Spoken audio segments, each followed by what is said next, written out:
He did not lower his voice. He wanted the sentence to land. My real children will inherit everything. Then the estate lawyer slid a second folder onto the table, one I had never seen before.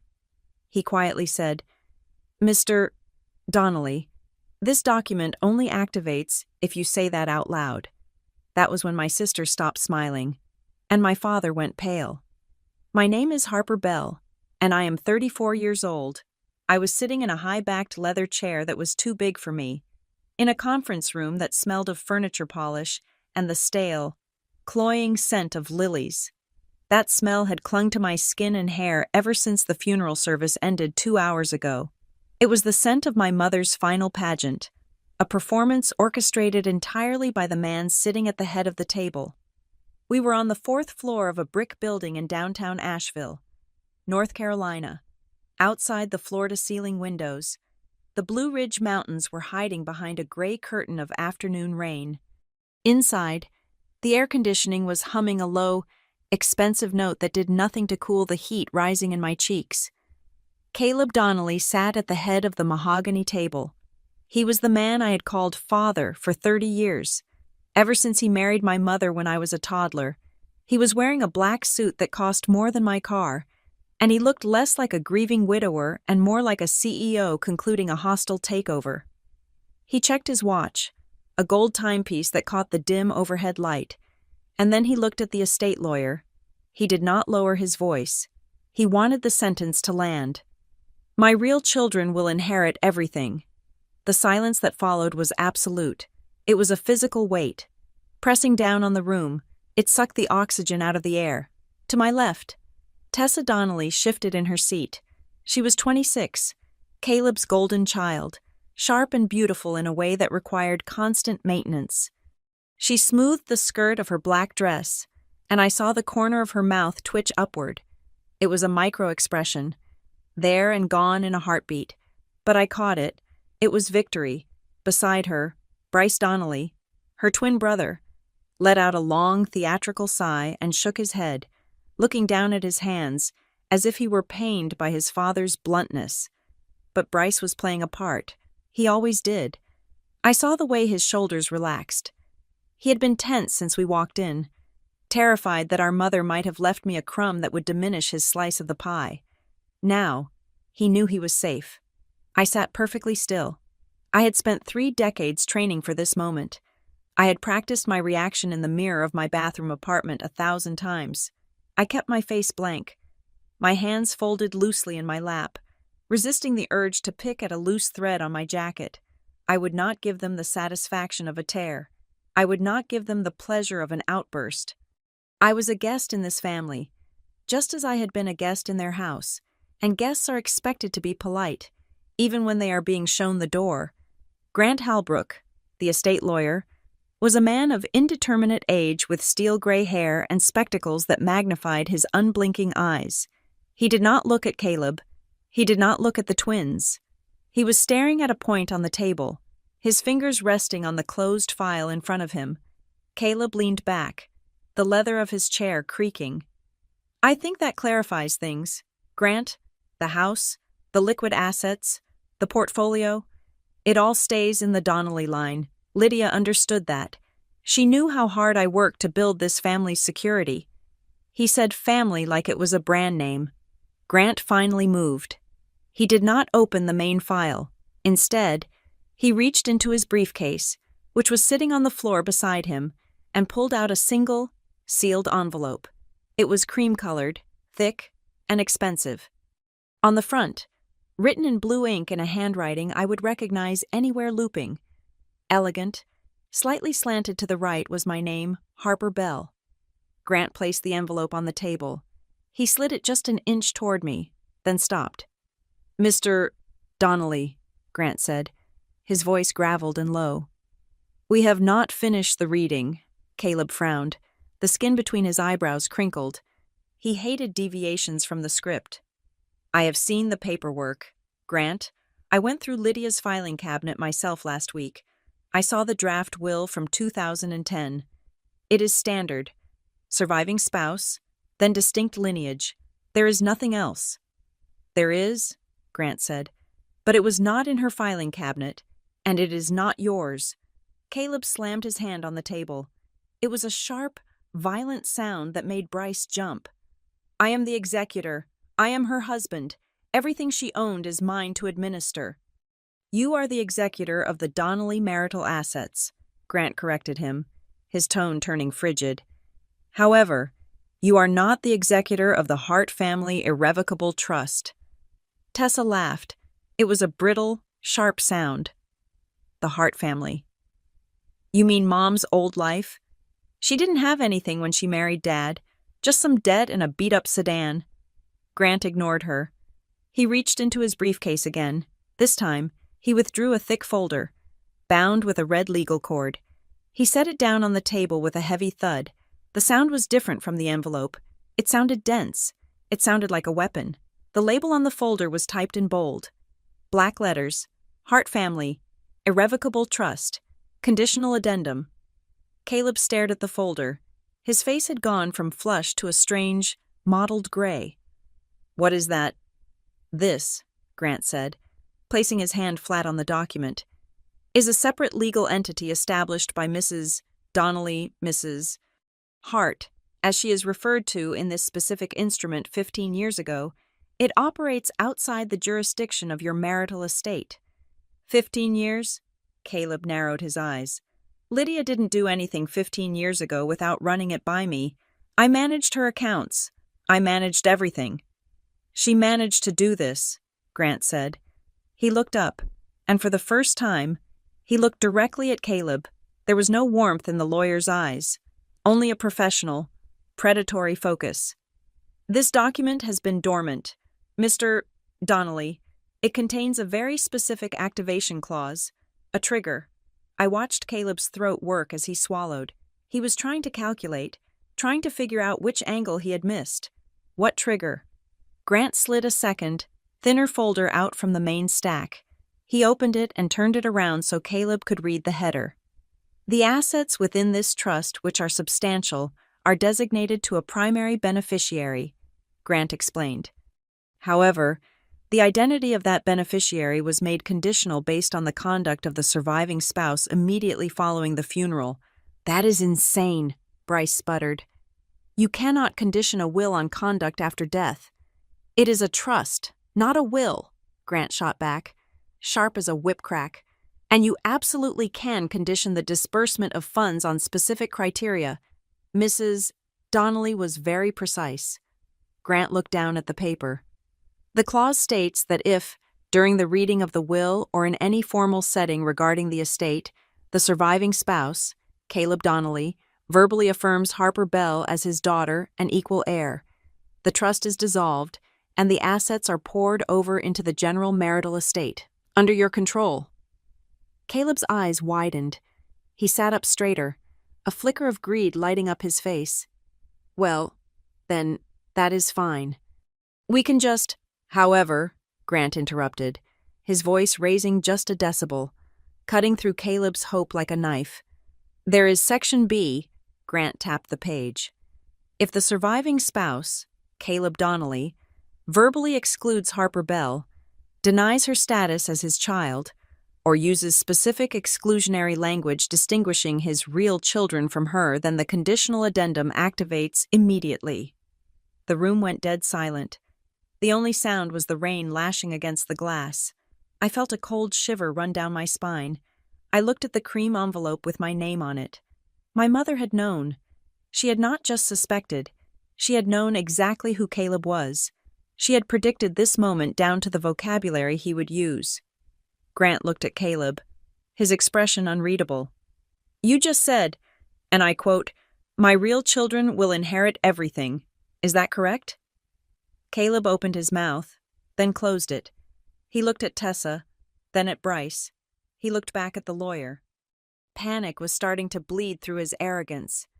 I was speaking generally. I was emotionally distraught. You cannot hold a man to a slip of the tongue on the day of his wife's funeral. It was not a slip of the tongue. Caleb, I said. My voice sounded strange to my own ears, hoarse, but steady. It was the first time I had spoken since entering the room. You have said that to me since I was 7 years old. You said it when I graduated. You said it when I moved out. You just wanted to make sure it was on the record today. Quiet, Harper, Caleb snapped, the reflex to silence me kicking in automatically. He turned his aggression on the lawyer. This is a trap. It is entrapment. I will contest this. I will have your license. You baited me. I did not say a word until you finished speaking, Grant said calmly. He reached toward the center of the table, where a small black device sat amidst the water bottles and legal pads. I had thought it was a speakerphone. Grant pressed a button on the device. A red light turned to green. As per the agreement you all signed upon entering this room to ensure the accuracy of these proceedings, Grant said. This meeting is being recorded. The timestamp of your statement has been logged. The activation condition has been met. It is irrevocable. Tessa stood up so fast her chair tipped backward and hit the wall with a loud crash. This is ridiculous. What is in that trust? Mom didn't have any money. She was a housewife. Dad made all the money. This is probably just her jewelry collection and some sentimental trash. Grant looked at Tessa. He did not smile, but there was a distinct lack of patience in his demeanor. It is not jewelry, Ms. Donnelly. He turned back to Caleb. Because you have triggered the exclusion clause. The entirety of the Hart Family Trust now bypasses the marital estate. It bypasses you. It bypasses Tessa and Bryce. Grant picked up the cream envelope, the one with my name on it, and held it out. But he didn't hand it to me yet. He held it in the air. A suspended verdict. The addendum transfers full control, ownership, and executive power over the assets to the sole remaining beneficiary named in the Hart lineage. Caleb's face was pale, draining of color until he looked like wet chalk. He gripped the edge of the table, his knuckles white. How much? He whispered. What is she hiding? Grant ignored him. He turned his body in his chair, angling himself entirely toward me. For the first time in that room, I felt seen, not as an annoyance, not as a charity case, not as the stepdaughter who needed to be managed, but as a person. Ms.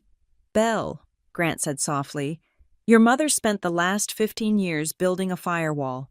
She knew she could not protect you while she was alive, not without destroying the peace she thought you needed, so she decided to protect you from the grave. He extended the envelope. I reached out. My hand was trembling. Just a little. I took the envelope. It felt heavy, much heavier than a letter should be. What is this? I asked, my voice barely a whisper. That contains the keys, Grant said. Not literally, but effectively. This is fraud, Caleb shouted. He stood up, towering over the table, his face twisting into a snarl. Lydia was mentally incompetent. She was sick for years. You manipulated her. I will sue this firm into the ground. I will drag you through every court in the state. And you, he pointed a shaking finger at me. Do not think for a second you are keeping a dime of my money. Grant stood up then. He was not a large man, but he possessed a gravity that Caleb lacked. He picked up the thick file, the Hart Family Trust, and tucked it under his arm. It is not your money, Mr. Donnelly. That is the point. And as for suing, I would advise against it. The trust has a fee-shifting provision. If you challenge it and lose, you pay all legal costs for both sides. And given the evidence of the trigger event we just recorded, you will lose. Grant looked down at me again. His eyes softened behind his glasses. Ms. Bell, he said, and the room seemed to shrink down to just the two of us. From this moment forward, no one in this room has the right to dictate your future. No one has the right to tell you where you belong or who you are. The contents of that trust give you the one thing they have always tried to take away. What is that? I asked. Leverage, Grant said. Total, absolute leverage. He nodded at the envelope in my hands. Open it when you are alone, but know this the moment you sign the acceptance within that folder. You are not just an heir. You are the owner. I looked at Caleb. He was staring at me with a mixture of hatred and genuine shock. He looked smaller than he had 5 minutes ago. The giant who had cast a shadow over my entire life was suddenly just a man in an expensive suit, terrified of a piece of paper. I looked at Tessa and Bryce. The smirk was gone from Tessa's face, replaced by a cold, calculating fear. Bryce looked like he was about to be sick. I looked down at the envelope. Harper Bell, my name, my mother's handwriting. I realized then that I wasn't just holding a will, I was holding a weapon. And for the first time in my life, my hand was on the trigger. I walked out of the law office and into the rain. The envelope Grant Halbrook had given me was tucked inside my jacket, pressed against my ribs like a second heart. I did not open it immediately. I could not. The adrenaline that had kept my spine straight in that conference room was beginning to fade, replaced by a hollow, aching exhaustion that I had carried for nearly 3 decades. I got into my sedan, a reliable 10-year-old model that I had paid for with cash earned from double shifts, and I just sat there. The wipers slapped a rhythm against the glass. 1, 2, 1, 2. It was a metronome counting back time, pulling me away from the victory in the lawyer's office and dragging me back to where it all started. Grant had called me a guest in that room, but he did not know the half of it. I had been a guest in my own life since I was 5 years old. That was the year my mother, Lydia Hart, a young widow with too much grief and too many bills, married Caleb Donnelly. I remember the day we moved into his house on the ridge.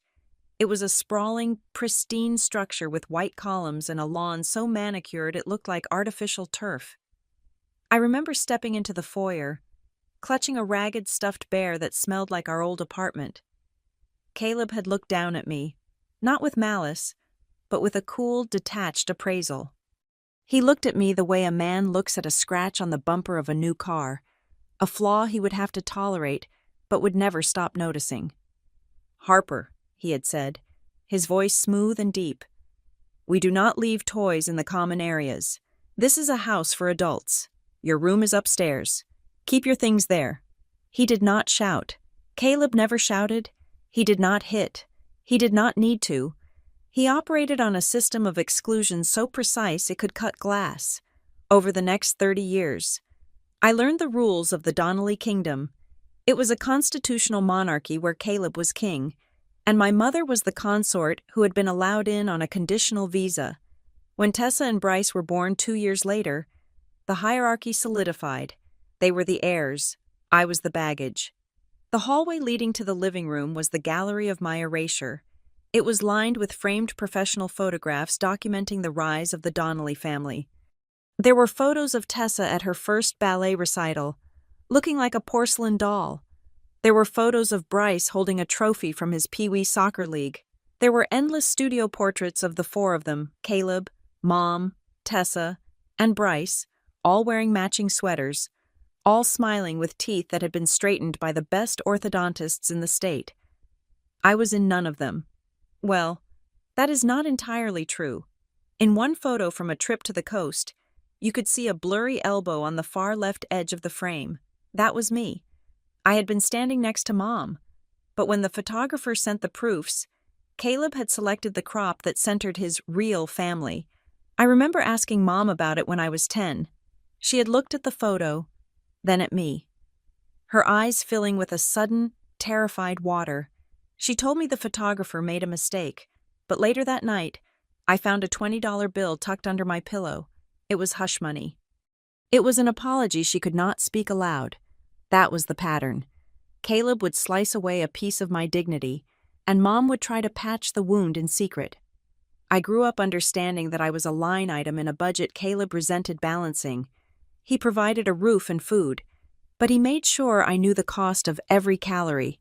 If I asked for money for a school field trip, he would sigh, pull out his ledger, and give me a lecture on fiscal responsibility that lasted 40 minutes. If Tessa asked for a pony because her friend had one, he would laugh and ask what color she wanted. There was a night when I was 12 that defined our dynamic perfectly. We had finished dinner, roast chicken and vegetables. I had accidentally knocked over a glass of water. It didn't break, but the water soaked the tablecloth. The table went silent. Tessa and Bryce, then 7 years old, looked at their father. They knew the weather was changing. Caleb set down his fork. He looked at the stain, then he looked at me. "Careless," he said. "You have no respect for things that do not belong to you." "I am sorry," I whispered. I will clean it up. You will, he said. And you will do the dishes tonight. All of them. By hand. The dishwasher is for the family to use after a meal. You need to learn the value of labor. He took Tessa and Bryce into the living room to watch a movie. I could hear the opening credits of a Disney film, the sound of their laughter. I stood at the sink, my hands red in scalding water, scrubbing plates that felt heavy as stones. Halfway through, I felt a presence beside me. It was Mom. She didn't say a word. She checked the hallway to make sure Caleb wasn't looking. Then she picked up a drying towel. We worked in silence, her shoulder brushing against mine. She was crying without making a sound. I wanted to scream at her, to tell her to stop being so weak, to tell her to leave him. But I was 12, and I needed a roof, and she was terrified. So we just washed the dishes. That night planted a seed in me. I decided that I would never, ever owe Caleb Donnelly a thing. I would become so self-sufficient that he would have no leverage. I threw myself into my education with a desperate, frantic energy. I studied until my eyes burned. I became the student who stayed after class, the one who did the extra credit assignments that weren't required. When I turned 16, I got a job at a diner across town, working evenings and weekends. I lied to my friends and said I was busy with sports. I wasn't. I was banking every dime of that $7.25 an hour. When college applications came around, I didn't ask Caleb for a cent. I applied for every scholarship I could find. Academic, need-based, local Rotary clubs if there was an application. I filled it out. When the acceptance letter came from the state university with a full ride, I felt a surge of triumph so powerful it nearly knocked me over. I thought I had done it. I thought I had beaten the system. I moved out 2 weeks after high school graduation. I packed my life into 3 cardboard boxes and never looked back. While I was scraping by in a dorm room, eating instant noodles and working in the library to pay for textbooks, Caleb was building his empire. He founded Donnelly Ridge Holdings, a boutique investment and real estate firm that capitalized on the booming Asheville market. He was everywhere. His face was on billboards. He was in the local paper, shaking hands with the mayor, cutting ribbons at new developments. The articles always described him as a pillar of the community and a devoted family man. It made me sick. I knew the man behind the smile. I knew the man who inspected the dust on the baseboards with a white glove. I knew the man who told my mother she was lucky he had taken on her baggage. I chose my career as a direct response to him. I went into corporate compliance. I got a job at Blue Cedar Risk Compliance, a firm that specialized in auditing and regulatory adherence. My job was to read contracts, scan ledgers, and find the things people were trying to hide. I had a nose for it. I could smell a lie in a spreadsheet from 3 pages away. It was a skill I had honed at the dinner table, watching Caleb explain why he couldn't afford to fix my car while simultaneously buying a new boat for the lake house. I thought I had escaped. I really did. I paid my own rent. I bought my own car. I built a life that had nothing to do with the Donnelly money. I was proud of my independence. I wore it like armor. But then Mom got sick. It started slow fatigue, weight loss, and then it cascaded into a terminal diagnosis that no amount of money could fix. For the last 2 years, I had been drawn back into the orbit of that house. I had to go. She was my mother. Caleb played the role of the grieving, supportive husband to perfection. He hired the best nurses. He remodeled the downstairs guest room into a hospital suite. When neighbors brought casseroles, he would sigh and say, "I just want Lydia to be comfortable. She relies on me for everything. You know, she always has." He loved that narrative, the helpless wife, the savior husband. But inside the house, when the neighbors were gone, the mask slipped. I remember a Tuesday afternoon. 3 weeks before she died, I was sitting by her bedside, reading to her while she slept. Caleb walked in. He checked the monitors, then looked at me. "You have been here 4 days in a row. Harper," he said, "do you not have a job to get to? I would hate for you to be unemployed and come looking for a handout." I took personal leave. "Caleb," I said, not looking up from my book, I am here for her. Just do not embarrass me, he said. When the funeral comes, I expect you to sit with the family, but do not think that means you are part of the estate. I have secured the future for my children. You have your little job. He walked out. Mom's eyes fluttered open. She had heard him. She looked at me, her face gaunt, her skin like paper. She reached out and squeezed my hand with a strength that surprised me. Harper, she rasped. I am here. Mom, I said. Ignore him. He is just Caleb. She shook her head. A strange smile played on her lips. It wasn't a sad smile. It was the smile of someone who knows the end of a movie that everyone else is still watching. Look in the bottom drawer of my sewing table, she whispered. When I am gone, not before. What is in there? I asked.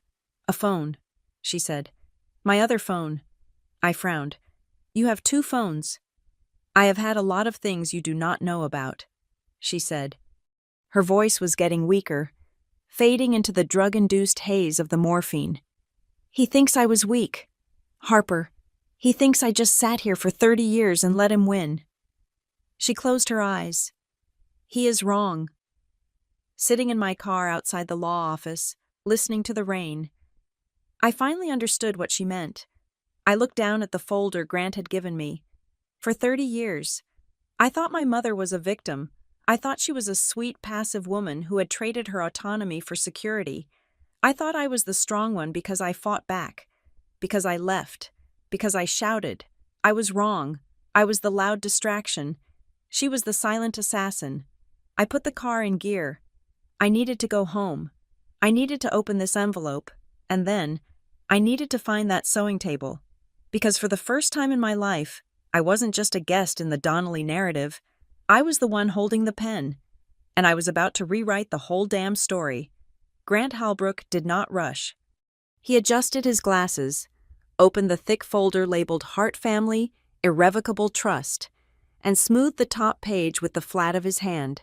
The sound of dry paper sliding against the mahogany table was the only noise in the room.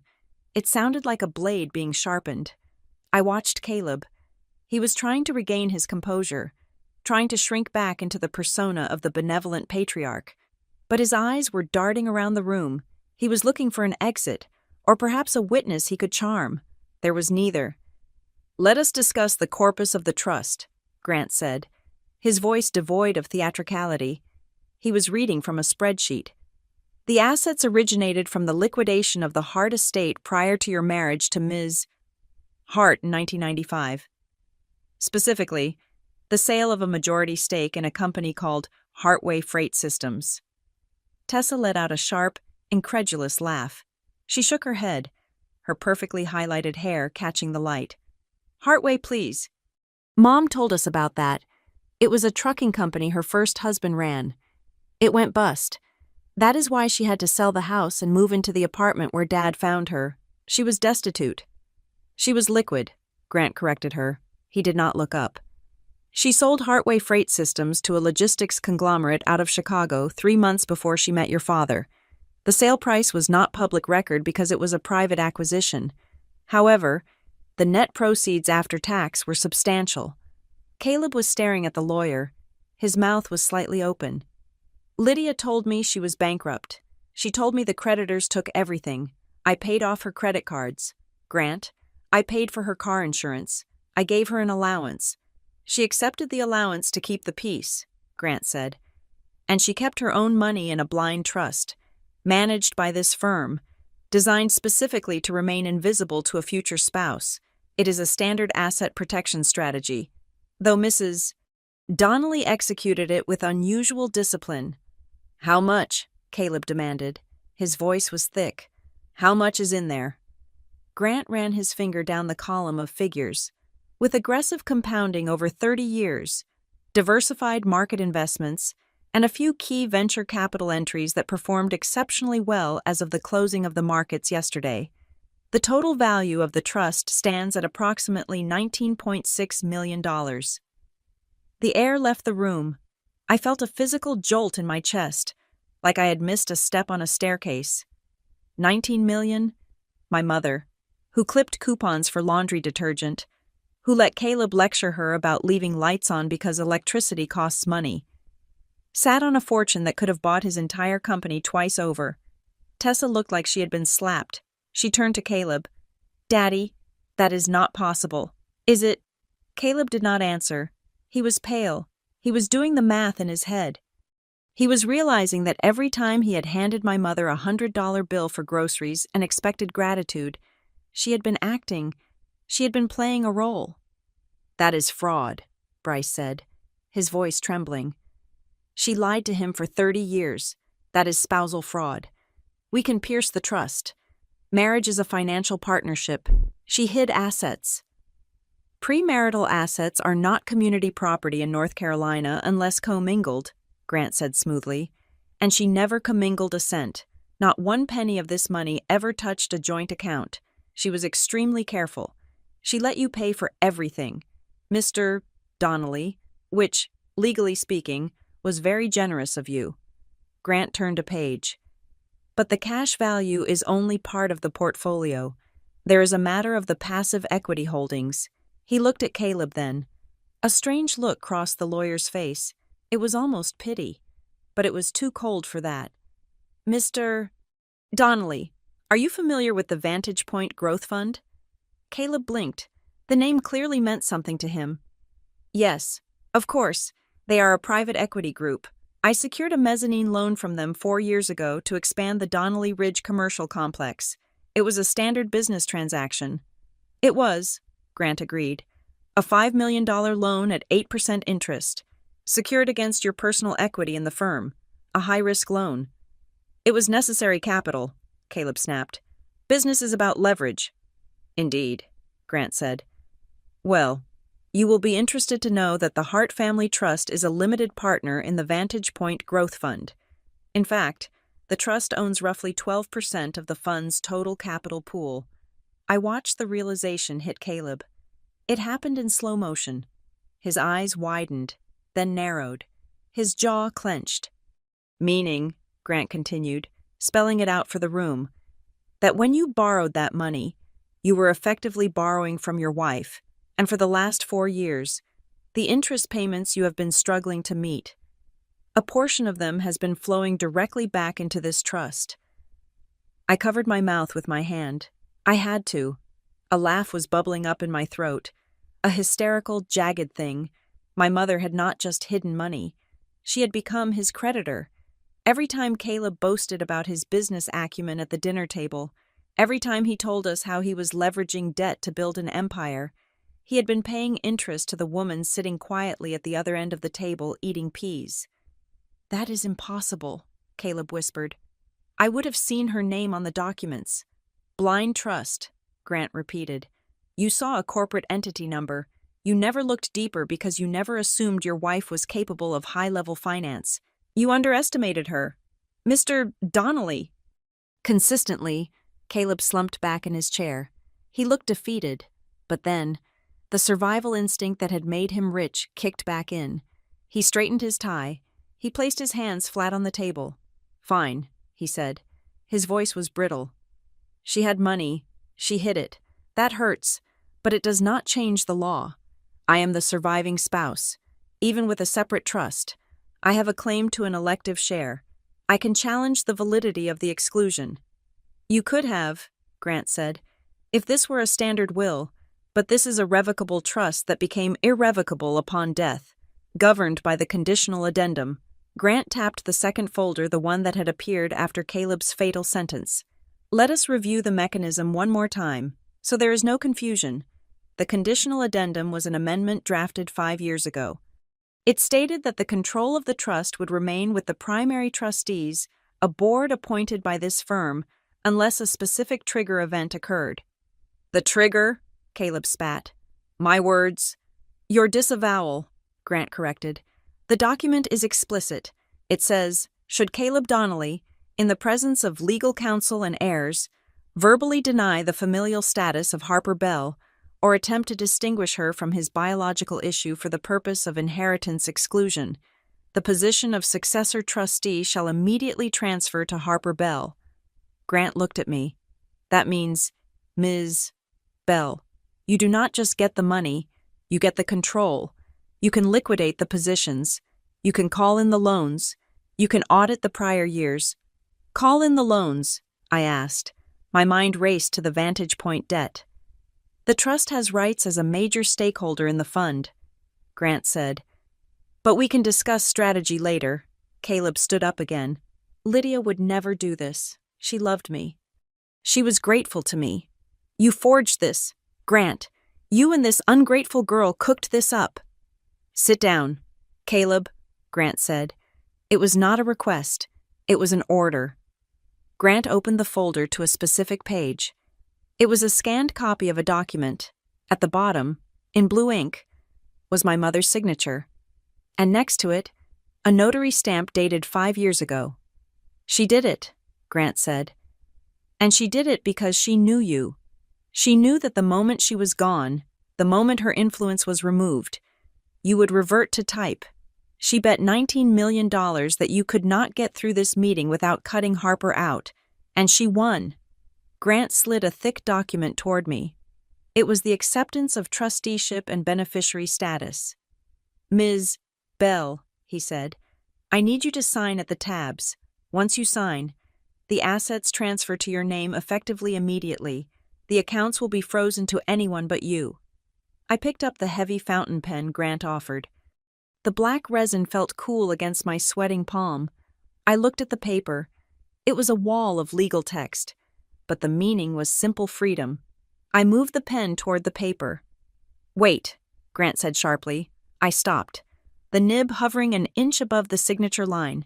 Grant reached into the folder again and pulled out a single sheet of paper. It was not a legal document. It was stationery, Lydia's personal stationery, with the small lavender flower embossed in the corner. Before you accept the burden of this trust, Grant said, his voice softening, there is a memorandum of intent. It is not legally binding, but your mother instructed me to ensure you read it before you signed the acceptance. She wanted you to know why. He placed the letter over the contract. I looked at the text. It was typed, but there were handwritten notes in the margins. I could feel my mother's presence in the room, stronger than the scent of lilies, stronger than the anger radiating from Caleb. Bryce stood up then. He had been quiet, calculating, but now he saw the money slipping away for good. The facade of the nice brother cracked wide open. Do not sign that. Harper, he said. His voice was low, threatening. If you sign that, we will sue you. We will tie this up in probate for 10 years. You will never see a dime. We will bleed you dry with legal fees. You know Dad has the lawyers to do it. Caleb nodded, latching on to his son's aggression. He is right. You are a compliance officer. Harper, you make $60,000 a year. I have a war chest. I will bury you in paperwork. Walk away. Take a settlement. We will give you $50,000. Enough for a down payment on a condo. Just walk away. I looked at them. They looked like wolves who had suddenly realized the sheep had fangs. Grant cleared his throat. I anticipated this reaction, which is why I must draw your attention to Article 9, subsection C of the trust instrument. Caleb looked at him with loathing. What now? The fee-shifting provision, Grant said. The trust includes a no-contest clause with a specific indemnification rider. It states that in the event of any legal challenge to the validity of the trust or the beneficiary designation, the trust is authorized to use its full assets to defend itself. Grant took off his glasses and polished them on his lapel. Furthermore, if the challenging party loses, which, given the video evidence and the notary seals, is a certainty, the trust is entitled to collect all legal fees, court costs, and punitive damages from the challengers personally. Grant looked at Bryce. That means, young man, if you sue Harper and lose, she does not pay her lawyers. You do, and she can hire the most expensive firm in New York to defend her and send the bill to your personal bank account or your father's company. Caleb froze. I saw the blood drain from his face completely. He understood leverage. He understood risk. And he just realized he was staring down the barrel of a cannon. You are bluffing, Caleb whispered, but there was no conviction in it. Try me, Grant said. Please, I drafted this instrument myself. I have been waiting 5 years to litigate it. Grant turned back to me. He tapped the memorandum of intent. Read the letter. Harper, he said gently. Then sign the papers. This trust was not just built to give you money. It was built to survive a man like him. I looked down at the letter. I ignored Caleb's heavy breathing. I ignored Tessa's quiet sobbing. I focused on the words my mother had left for me, the final piece of the puzzle she had been constructing while she was dying in the guest room of a house she never truly owned. I began to read. The ink on the signature page was still wet, glistening under the fluorescent lights of the conference room. Caleb, Tessa, and Bryce had stormed out moments after Grant threatened the fee-shifting provision, leaving a silence that felt heavy and pressurized, like the air before a thunderstorm. Grant did not congratulate me. He did not offer a handshake or a smile. Instead, he reached under the table and pulled out a banker's box. It was a plain, cardboard box, the kind you buy in packs of 10 at an office supply store, but it was taped shut with layers of security tape. He set it down in front of me and used a small penknife to slice through the seal. The trust instrument is the legal framework. Harper, Grant said quietly. But this is the history. He removed the lid. Inside, there were no stacks of cash or gold bars. There were just files, hundreds of them, manila folders organized by year, stretching back over 2 decades.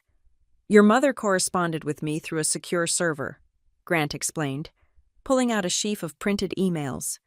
She used an encrypted account under the name L. Hart, private. She never accessed it from your home Wi-Fi. She only checked it when she was at the public library or, later, from a burner phone she kept in her sewing kit. I reached for the top file.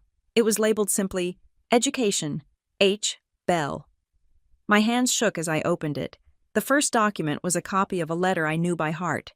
It was the acceptance letter for the North Carolina Merit-Based Opportunity Grant that I had received the spring of my senior year. I remembered that day vividly. I had run into the kitchen, waving the letter, screaming that I had won a partial scholarship $5,000 a semester. It was the only reason I could afford to go to the state university instead of community college. I remembered showing it to Caleb. He had barely looked up from his newspaper. Good, he had said. That is $5,000 I do not have to waste on a degree you will probably never use. I looked at the document in the file. It wasn't a notification from the State Board of Education. It was a wire transfer confirmation from the Hart Family Trust to a shell nonprofit organization called the Piedmont Student Aid Fund. The grant did not exist, Grant said softly. The Piedmont Fund was a pass-through entity we set up. Your mother funded the scholarship. She fully funded it. I felt the tears prick my eyes, hot and sudden. But I applied. I wrote an essay. She read it, Grant said. She sent me a copy. She said it was brilliant, but she knew that if she tried to give you tuition money directly, Caleb would have vetoed it. He would have claimed it was spoiling you or that the family budget could not support it. Or worse, he would have held it over your head every single day, demanding you study business instead of literature. So, she invented a scholarship. I flipped the page. There was another wire transfer. This one was dated 4 years later. $2,000. The memo line read, Graduation expenses and relocation assistance. I remembered that money. I thought it was a refund from my dorm deposit and a lucky break on selling my used textbooks. I had used it to rent a moving van and drive to my first job in Charlotte. She watched everything, Grant said. Every time you thought you caught a lucky break, every time the universe seemed to cut you a little slack, it was Lydia. I dug deeper into the box. I found a folder labeled Housing. 2015. That was the year I bought my first apartment. It was a tiny 1-bedroom walk-up that smelled of old carpet, but it was mine. I had scraped together the down payment over 3 years of eating instant oatmeal and working overtime, but I had been short. I was $3,000 short of the closing costs. I was about to walk away from the deal when my broker called and said there was a first-time buyer incentive program I qualified for that would cover the difference. I pulled out the email chain in the folder. Subject closing gap. From L. Hart. Private to Grant Halbrook. Harper is 3,000 short. She is not sleeping.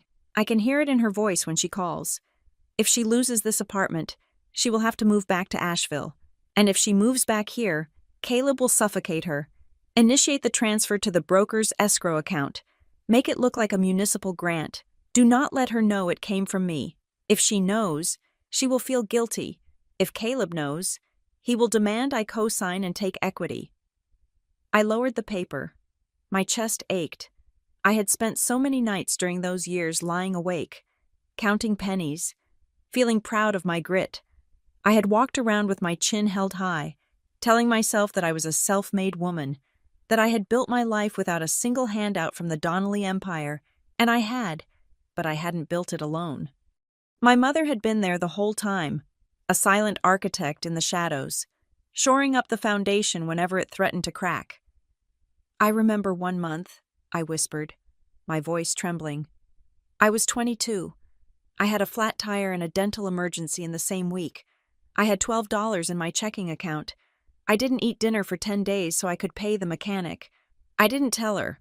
I didn't tell anyone. She knew, Grant said. He pointed to a document near the bottom of the stack. She sent you a birthday card that month with $200 cash inside. Do you remember? I nodded. I thought she had saved it from the grocery allowance. She did not have a grocery allowance.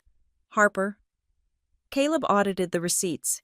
If she spent $10 too much at the supermarket, he would lecture her for an hour. That $200, she sold her grandmother's silver brooches to a pawn shop 3 towns over to get that cash. She drove there while Caleb was at a golf tournament. I closed my eyes. I could picture her, my elegant, quiet mother, haggling with a pawnbroker, terrified that someone might see her, just so she could slip cash into a birthday card. Why, I asked, why didn't she just leave him? She had $19 million. Grant, she could have taken me and left when I was 10. We could have gone anywhere. Because of the custody laws, Grant said grimly, and because of the prenup, Caleb had ironclad clauses. If she left, she risked a protracted legal battle that would have exposed her assets. He would have fought for everything, just to spite her, and she was afraid that if she disrupted his life, he would take it out on you. She decided that the safest place for her money was in the dark, growing, waiting for the moment you were strong enough to wield it. He leaned forward. She did not buy luxuries, Harper. She bought your escape. She bought your autonomy. Every dollar in this trust was saved with the specific intention of making you bulletproof. I wiped my eyes and reached for the next folder, but when I saw the label, I stopped. Beneficiary support. Tessa and Bryce. I frowned. Grant, this is a mistake. These are Caleb's children. Open it, Grant said. I flipped open the cover. Inside were receipts, hundreds of them. There was a receipt for a ballet camp in New York, $3,000.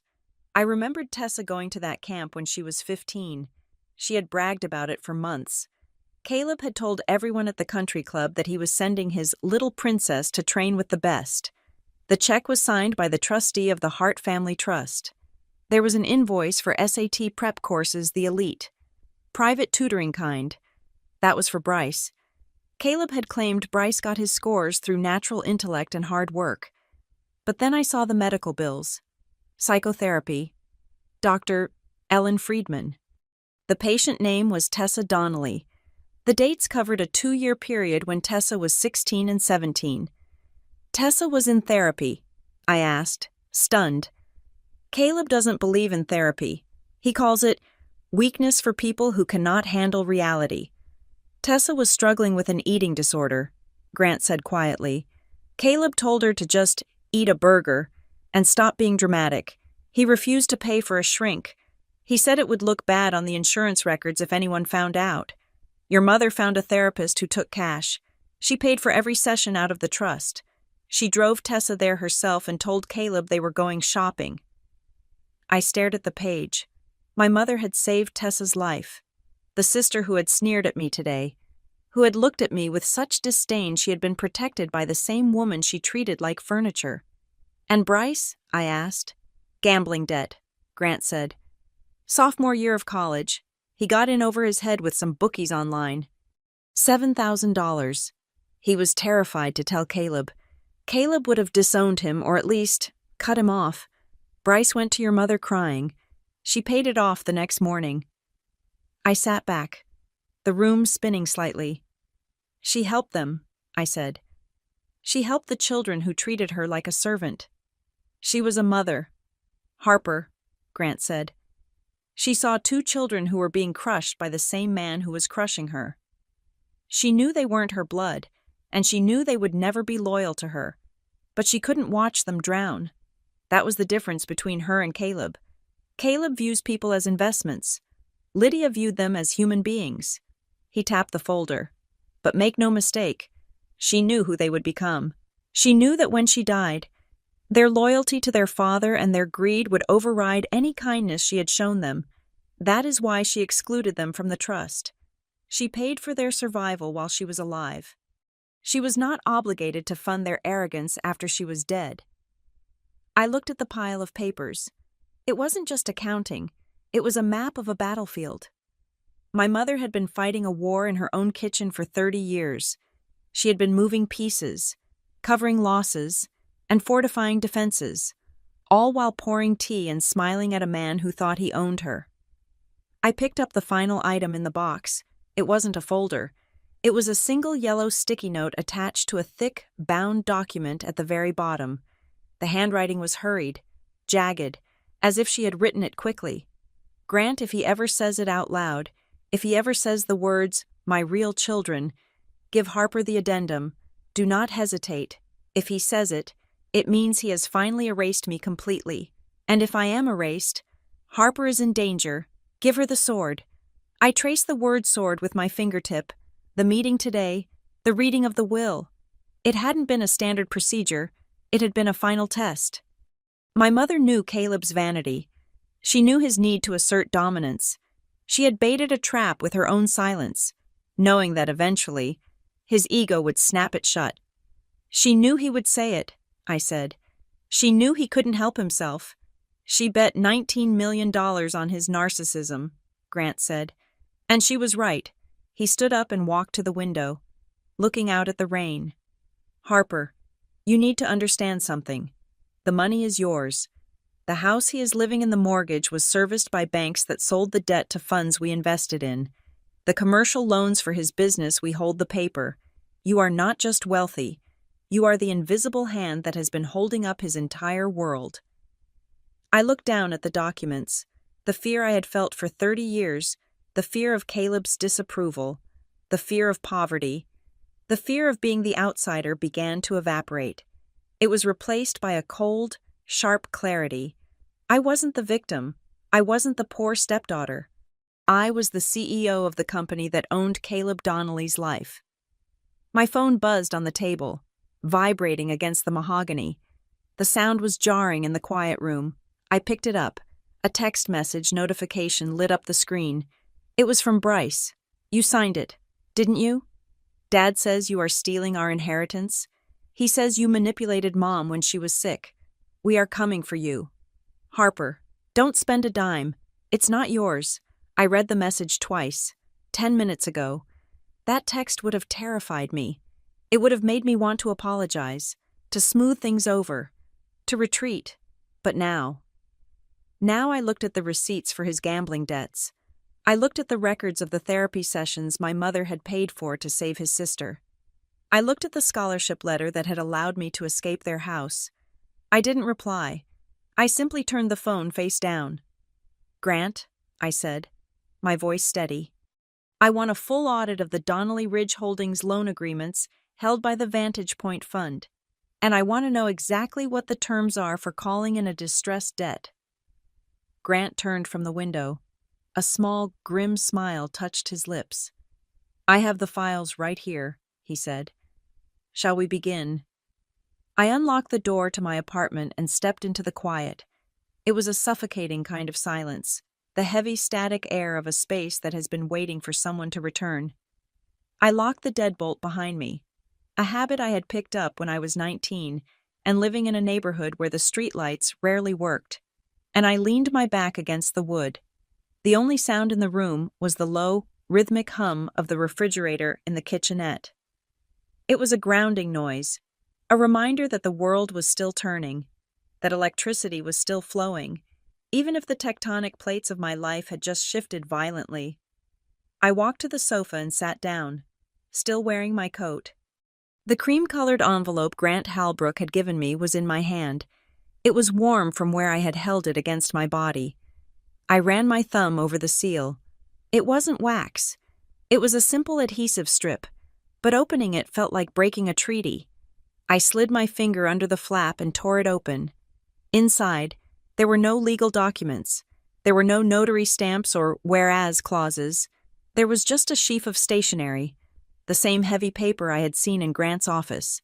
The handwriting was unmistakable. It was looping and precise, the ink slightly indented into the page where she had pressed down hard.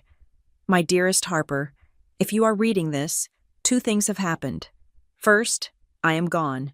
And second, Caleb has finally said the quiet part out loud. I took a breath, the air trembling in my lungs.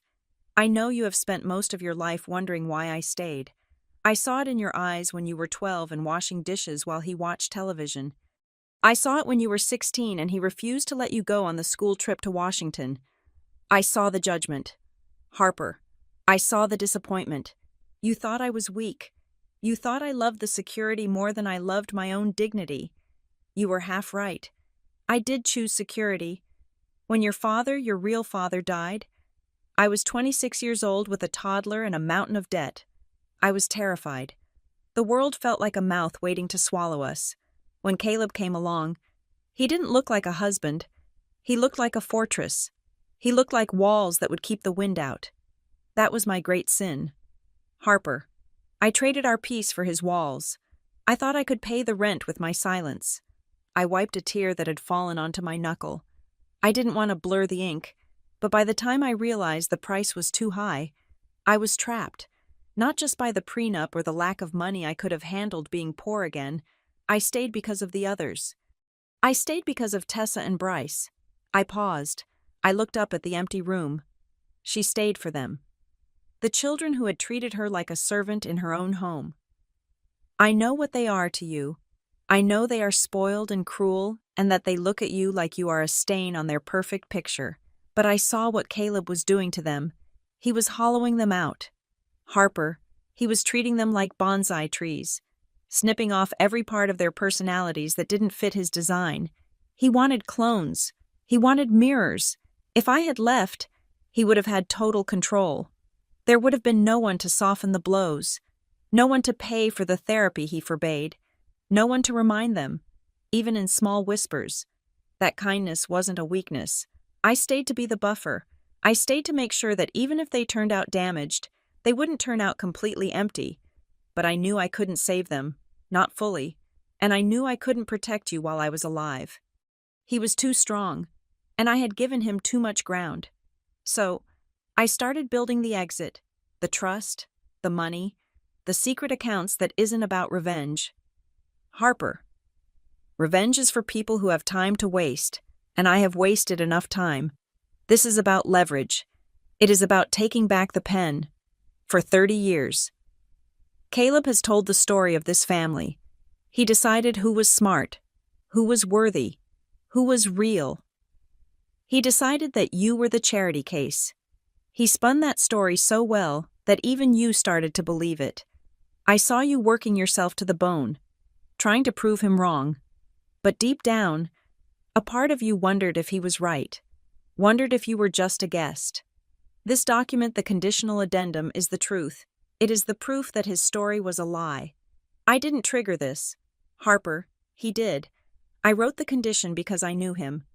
I knew that in his grief, or what he calls grief, which is really just the panic of losing a possession he would need to reassert his dominance. He would need to draw a line in the sand to make himself feel big again.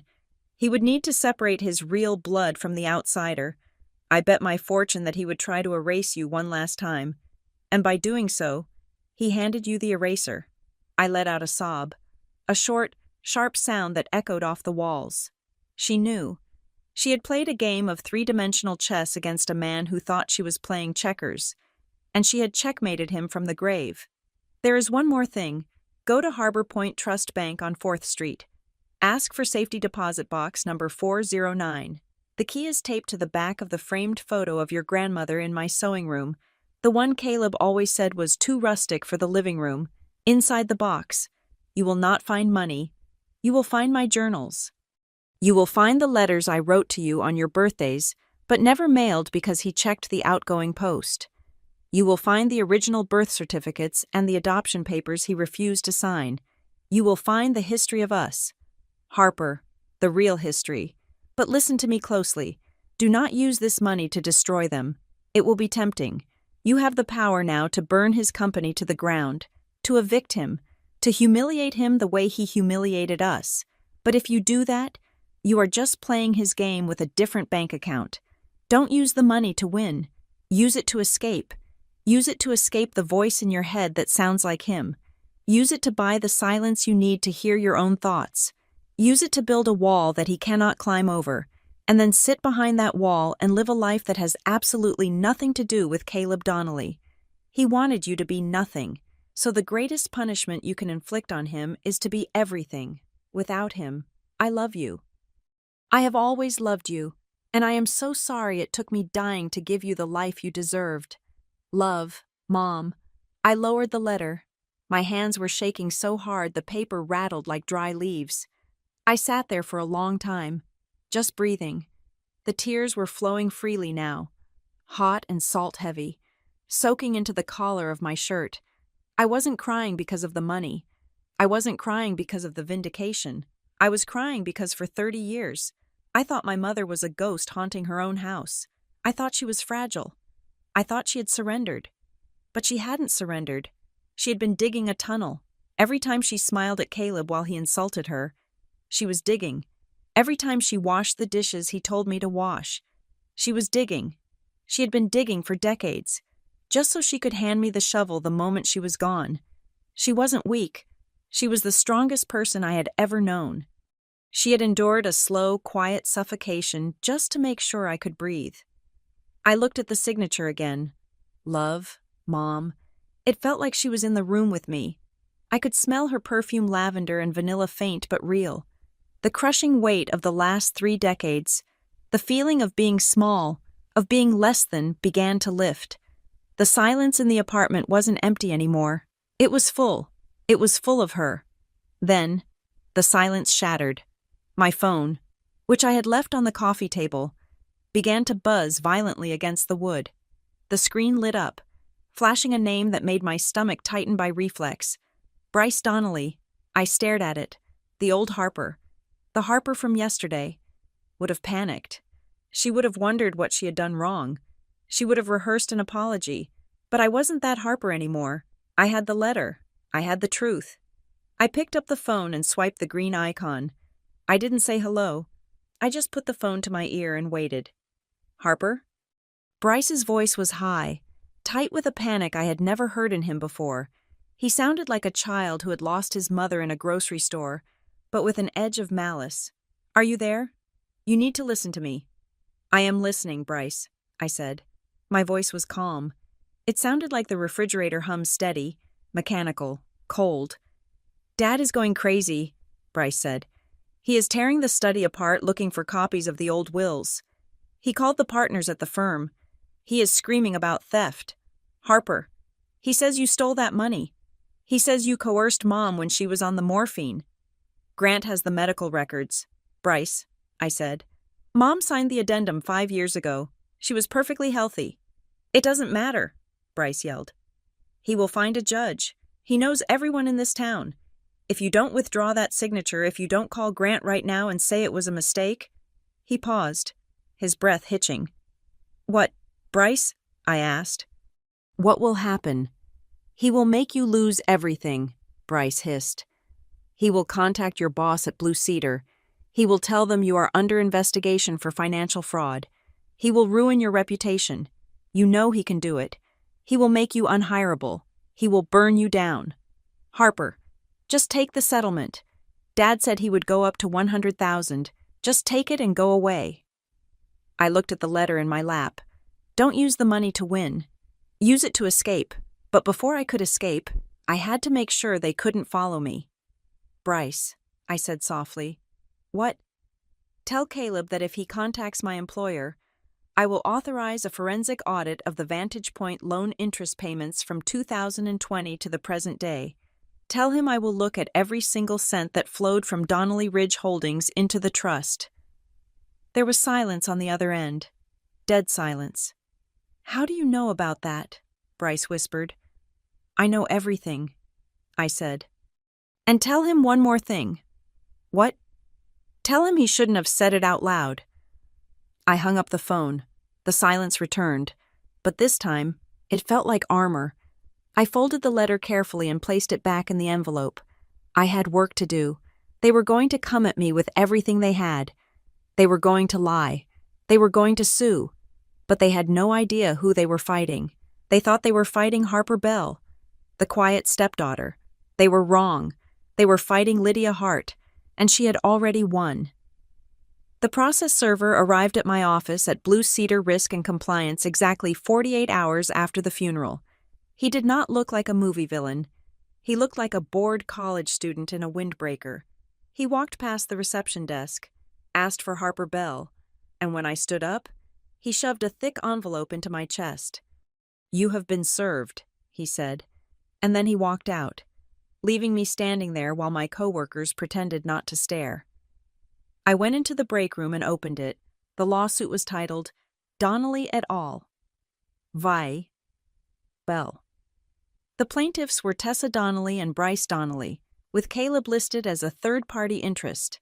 The allegations were a greatest hits collection of character assassination, undue influence, elder abuse, fraud, and mental incapacity of the deceased. They were not just suing for the money, they were suing to destroy the narrative my mother had written. By that evening, the war had moved from the legal papers to the public square. Caleb was smart. He knew he could not win on the facts, so he decided to win on sentiment. A popular local blog, the Asheville Insider, ran a story with the headline, Grieving Family Blindside the Secret Will That Tore the Donnellys Apart. In the article, an anonymous source close to the family, who sounded suspiciously like Caleb, painted a tragic picture. They described me as the estranged, bitter stepdaughter who had taken advantage of a dying woman's confusion to cut out her beloved husband and children. There was a quote from Caleb, I just want to honor Lydia's true wishes. She was not herself at the end. We just want to heal. It was a masterclass in manipulation. He was playing the victim to a crowd that had watched him donate to charity for 20 years. I sat in Grant Halbrook's office the next morning. The newspaper spread out between us. I felt like I was being hunted. They filed an emergency injunction, Grant said. He was calm, unbothered by the headlines. They want to freeze the trust assets pending the outcome of the litigation. They are arguing that if you have access to the funds, you will dissipate them before the court can rule. Can they do that? I asked. Can they freeze $19 million just because they are angry? They can try, Grant said, but they have a problem. To get an injunction, they have to prove a likelihood of success on the merits. They have to prove that it is probable they will win the fraud case, and they have zero evidence. They have stories, I said, pointing to the paper. They have lies. Courts do not rule on blog posts, Harper, Grant said. They rule on evidence, and right now, we are going to let them scream. The louder they scream, the more mistakes they will make. 2 weeks later, I walked into a deposition room in a high-rise building 3 blocks from Caleb's office. This was the discovery phase. This was where they tried to break me. The room was cold, air-conditioned to a temperature that felt designed to induce shivering. At the end of the long table sat Lionel Vance, Caleb's attorney. Vance was a man who was famous in North Carolina for 2 things, his Italian suits and his ability to make witnesses cry. He did not shake my hand. He pointed to a chair opposite him. A court reporter sat in the corner, her fingers hovering over a stenotype machine. A video camera was set up on a tripod, its unblinking black eye trained on my face. State your name for the record, Vance said. Harper Bell. Vance leaned forward. He had a way of smiling that didn't reach his eyes. Ms. Bell. Let us talk about your relationship with your stepfather, Caleb Donnelly. You hated him, didn't you? Objection, Grant said from beside me. Relevance. It goes to motive. Counsel, Vance shot back. If she hated him, she had a motive to manipulate her mother into writing this vindictive addendum. He turned back to me. Well, Belle, did you hate him? I looked at the camera. I remembered my training. In compliance, you do not offer opinions. You do not offer emotions. You offer data. My feelings toward Mr. Donnelly are complex, I said, my voice steady. However, they are irrelevant to the validity of a legal document signed 5 years ago. Vance frowned. He didn't like that answer. He wanted me to scream. He wanted me to say, yes, I hated him because he treated me like trash. If I said that, he could paint me as a vengeful harpy. Let us talk about your mother's mental state, Vance said, shifting gears. Toward the end, she was on heavy pain medication. Was she not? She was prescribed morphine for the last 3 weeks of her life, I said. And during those 3 weeks, you were alone with her for hours at a time, correct? I was her primary caretaker during the day, yes. Did you ever discuss the will with her during those times? Vance asked, his voice dropping to a conspiratorial whisper. Did you ever suggest that perhaps Caleb did not deserve her money? Did you ever whisper in her ear that she should cut her other children out? I felt a flash of white-hot anger. He was twisting the most painful days of my life, the days I wiped my mother's brow and held her hand while she died, into something sinister. I took a breath. I looked at Grant. He gave me a barely perceptible nod.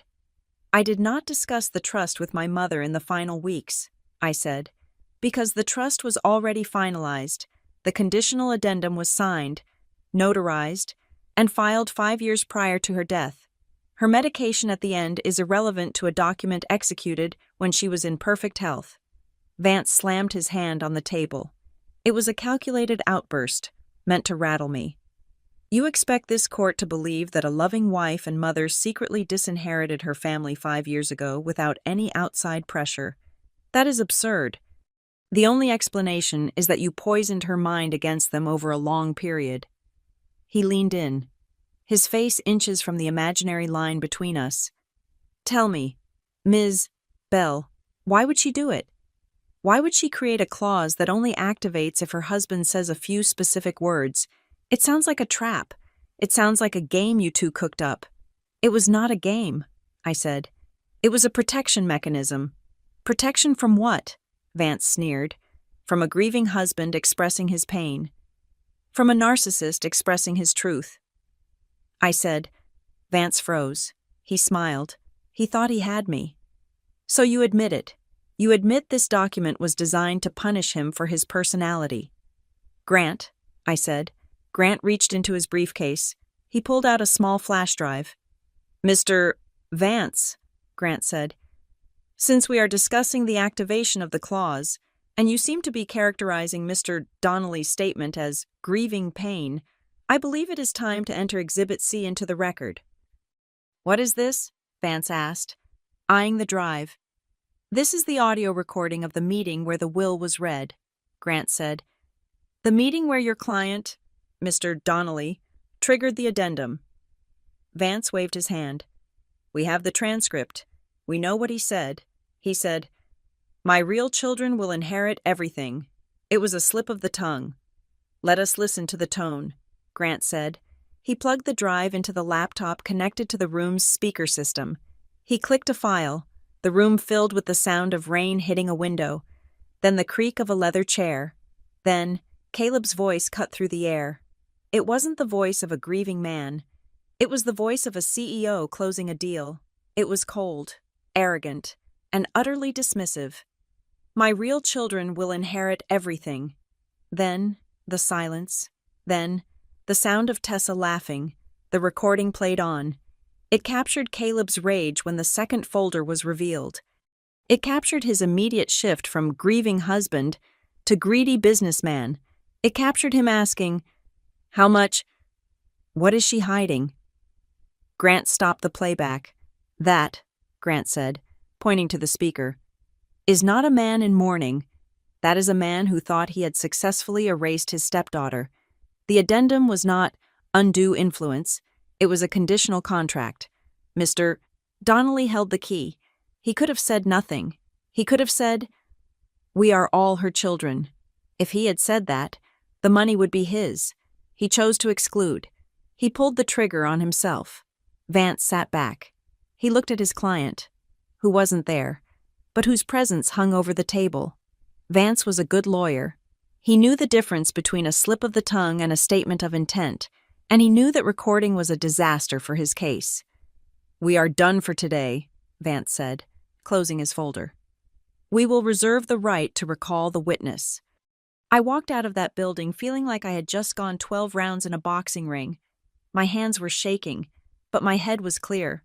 2 days later, Bryce reached out. He didn't text this time.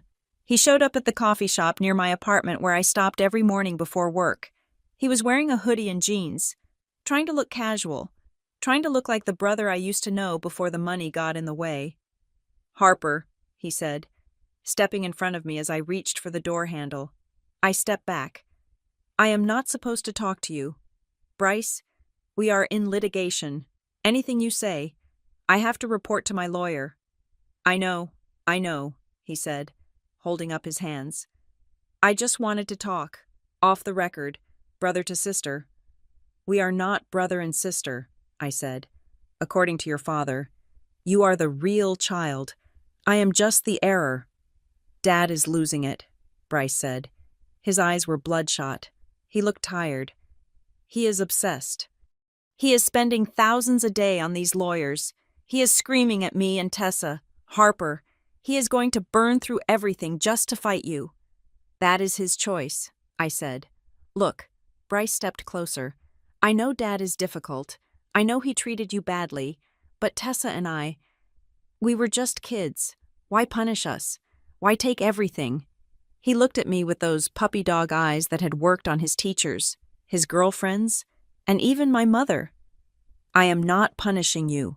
Bryce," I said, "Mom left you plenty. She paid for your education. She paid your debts. You are 26 years old. You have a degree. Go get a job." Bryce's face hardened.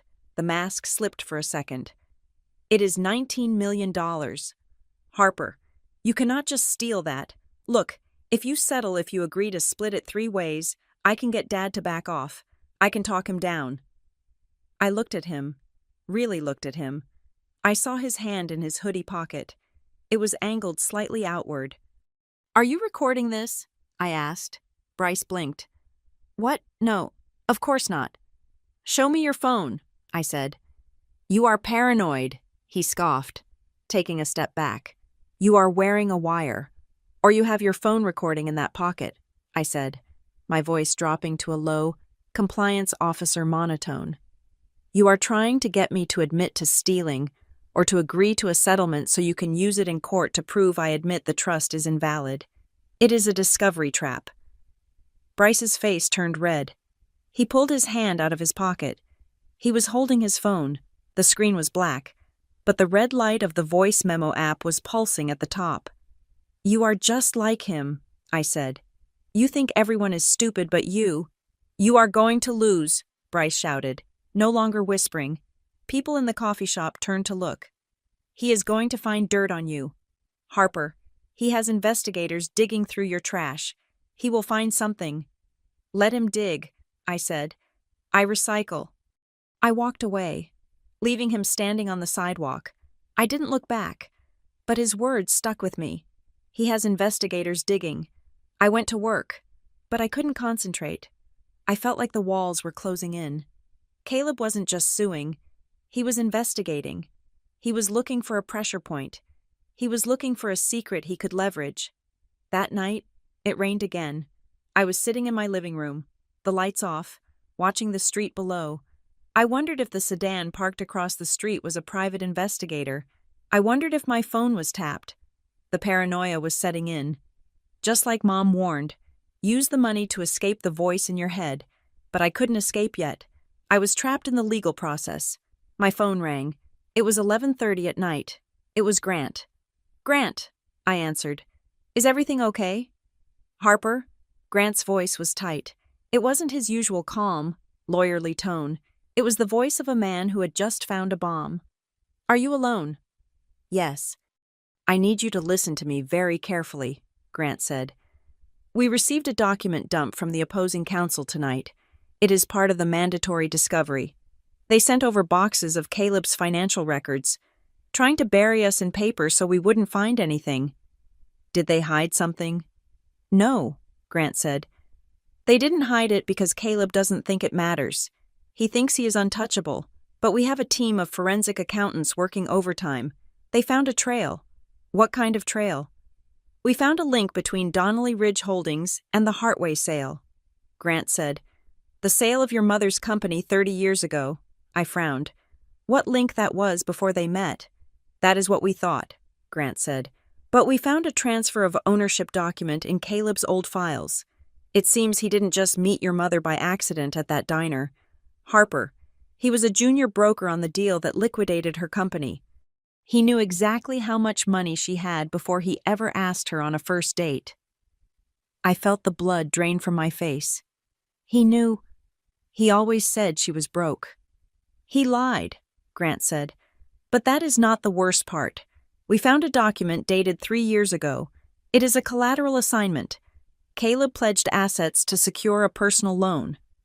What assets? He didn't pledge his assets, Grant said. He pledged the future expectation of the Hart Trust. My hand gripped the phone. He borrowed money against my mother's money while she was still alive. Yes, Grant said. And that is fraud. That is criminal fraud. But Harper, the bank he borrowed from, it is the same bank where your mother kept her safety deposit box. The one she told you about in the letter. Harbor Point. Yes, and if he has leverage at that bank, if he has a friend on the inside who let him pledge assets he didn't own. Grant paused. Harper, we might have just found the weapon that kills him. But we have to move fast. If he realizes we found this, he will destroy the originals. What do we do? I asked. We go on the offensive, Grant said. Tomorrow morning, we are not defending anymore. We are suing for theft. The conference room at the law firm had become my second home. For 3 days, Grant Halbrook and I had been drowning in the digital ocean of the discovery phase. Caleb's lawyers, thinking they could bury us in volume, had sent over gigabytes of data emails, scanned ledgers, internal memos, and bank statements dating back 10 years. They expected us to get tired. They expected us to glance at the totals and move on. They forgot who they were dealing with. I was a compliance officer. I did not get tired of details. I lived for them. It was 11 o'clock on a Tuesday night when I found the first crack in the foundation. I was scrolling through a chain of emails between Caleb and his personal accountant, a man named Marcus, who had always smiled too much at the company Christmas parties. The subject line was benign, Re-Q3 expenses adjustment. I opened the attachment. It was a breakdown of Caleb's personal spending for the autumn of 2 years ago. That was right around the time my mother's condition had worsened, requiring specialized home equipment. I read the email Caleb had sent to Marcus. Marcus, the liquidity is tight this month. Take the membership dues for the Ridge Club and the dinner at the Capitol Grill on the 14th and recategorize them under the palliative care overhead. We can justify the dinner as a consultation with a specialist if anyone asks. Lydia's medical burn rate is high enough that no one will notice an extra $4,000 mixed in. Just bury it. I felt a cold, metallic taste in my mouth. I looked up at Grant, who was reviewing a stack of property deeds. He expensed his golf membership, I said, my voice flat, and a steak dinner. He charged them to my mother's dying days. Grant stopped reading. He walked over to my screen. He read the email twice. His jaw tightened. That is tax fraud, Grant said. But more importantly, it is evidence of commingling.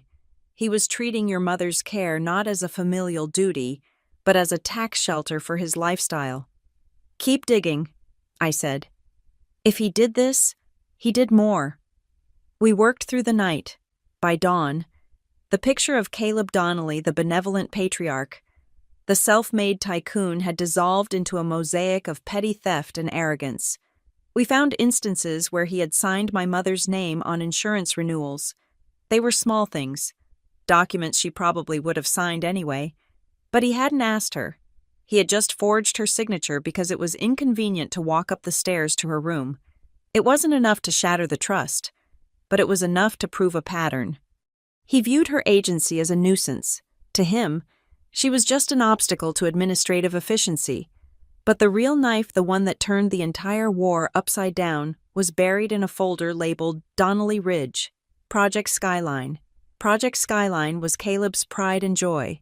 It was a luxury condominium complex downtown that he had completed 4 years ago. The local papers had called it a masterpiece of urban renewal.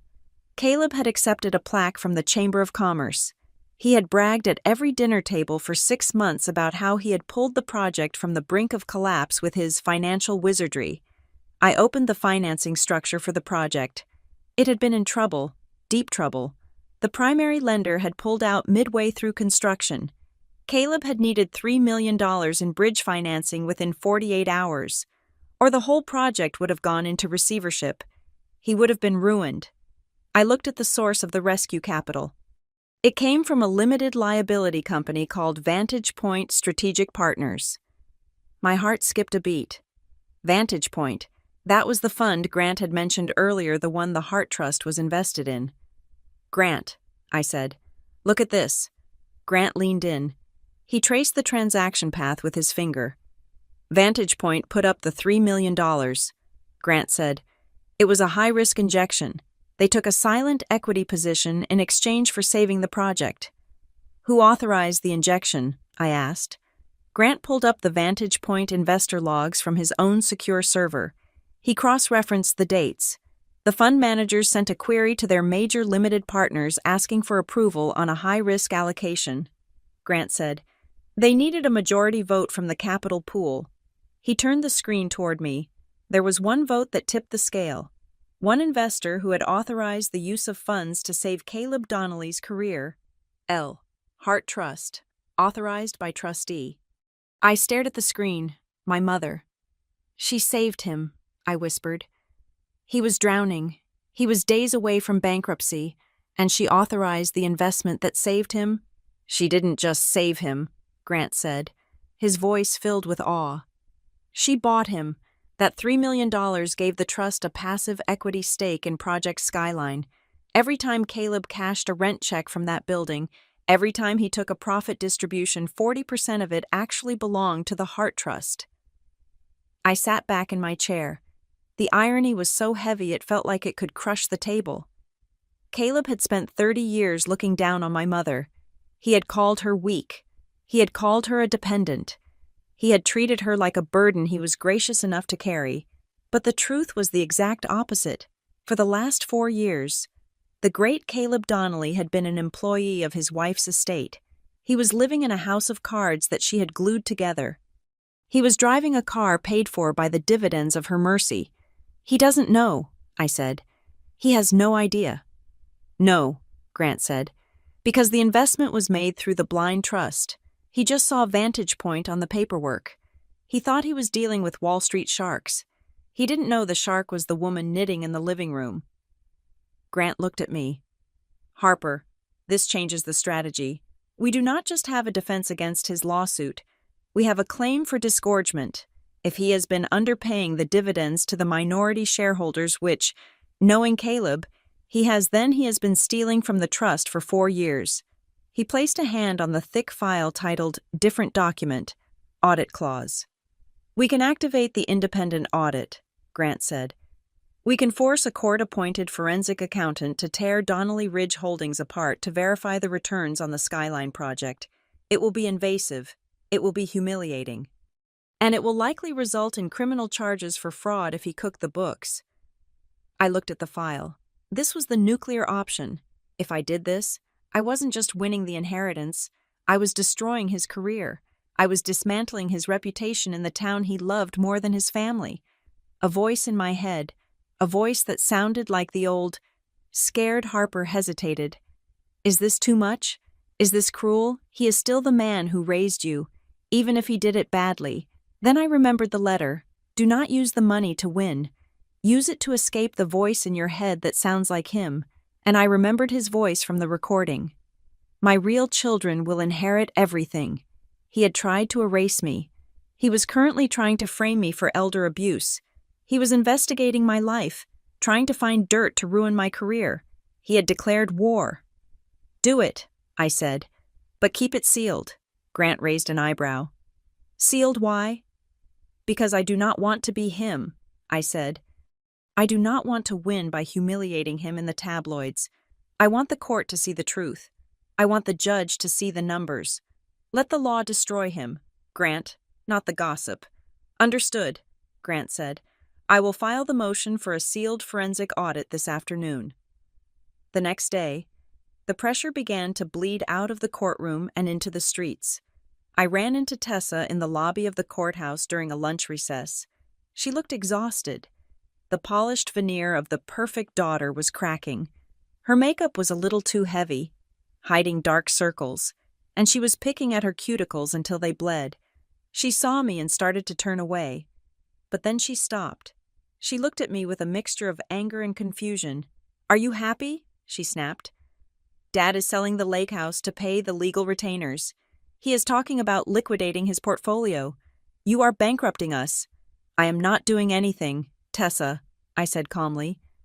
I am just standing here. Your father is the one spending money to fight a war he already lost. He says you are lying, she said, but her voice lacked conviction. He says you forged Mom's signature. I reached into my bag. I shouldn't have done it. My lawyer would have told me not to. But I wasn't looking at a plaintiff. I was looking at a girl who had been broken by the same man who broke me. I pulled out a single sheet of paper. It was a copy of the invoice for Dr. Friedman, the therapist. I am not lying, Tessa, I said. And neither was Mom. I held out the paper. She hesitated, then snatched it from my hand. She read it. I watched her eyes widen as she saw the dates. She saw the amount, $4,000 for crisis intervention sessions. She saw the signature at the bottom, Lydia Hart, trustee. She paid for it, I said softly. When you were 16 and throwing up your dinner because Caleb told you that you looked heavy in your recital dress, Mom paid for the help he refused to give you. She drove you there. She sat in the car and waited. Tessa's hand trembled.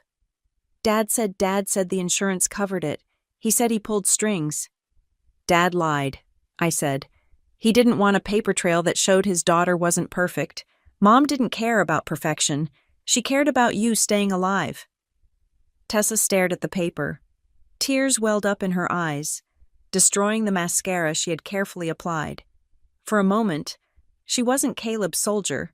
She was just a daughter realizing she had been mourning the wrong parent. Why didn't she tell me? Tessa whispered. Because she knew you needed to believe your father was a hero.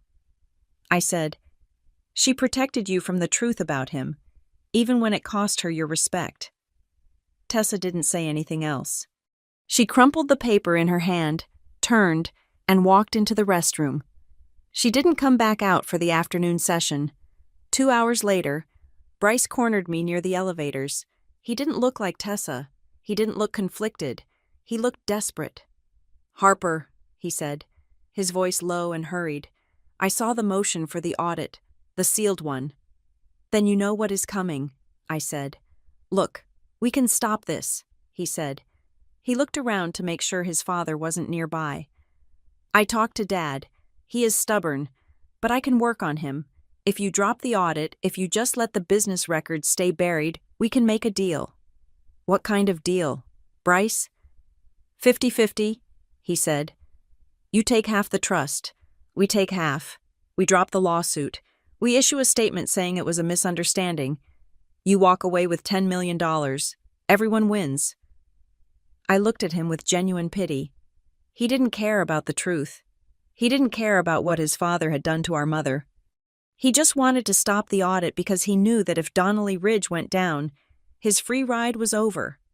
You really don't get it, I said. This isn't a negotiation. Everything is a negotiation, Bryce hissed. Don't be stupid. If you push this audit, Dad will go nuclear. He will burn everything down rather than let you win. Just take the money." "I don't want your permission to take what is mine, Bryce," I said, "and I don't want to save a company that was built on lies." "You are going to regret this," he sneered. "You are just a bitter secretary who got lucky." "I am the majority shareholder," I corrected him, "and you are in my way." The audit proceeded. It took 5 days. The court-appointed forensic accountant was a woman named Ms. Cheng, who had eyes like lasers and a personality like dry ice. She went through the books of Donnelly Ridge Holdings with a fine-tooth comb. On Friday afternoon, she submitted her preliminary report to the judge. We were all in the judge's chambers. Grant, myself, Caleb, his lawyer Lionel Vance, and the accountant, the judge, a stern man with thick eyebrows, read the report in silence. The room was so quiet I could hear the ticking of the grandfather clock in the corner. Caleb was sweating. He kept wiping his palms on his trousers. Finally, the judge looked up. He didn't look at me. He looked directly at Caleb. "Mr. Donnelly," the judge said. His voice was dangerously soft. "This report outlines significant discrepancies in your financial disclosures." Caleb cleared his throat. "Your Honor, business accounting is complex. There may be some clerical errors." "These are not clerical errors," the judge said. He tapped the paper. "This report suggests a systematic pattern of misrepresentation. It appears you have been categorizing personal expenses as business losses to defraud the minority shareholders of the Vantage Point Fund. And more disturbingly, it appears you have been servicing the debt on your personal estate using funds that were contractually obligated to be reinvested in the Skyline project." The judge paused, letting the weight of the words settle. "The plaintiff, Ms. Bell, has requested that this audit remain sealed for the moment. I am inclined to grant that request, but only to protect the integrity of the ongoing investigation." Caleb went white. "Investigation.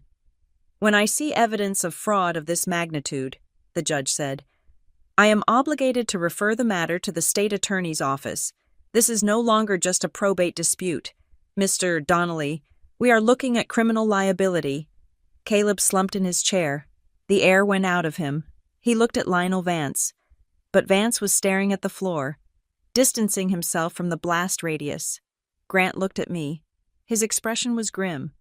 We had found the truth. We had turned the knife. But as I looked at the man who had terrified me for 30 years, now shrinking under the gaze of the law, I didn't feel triumph. I felt a cold, final resolution.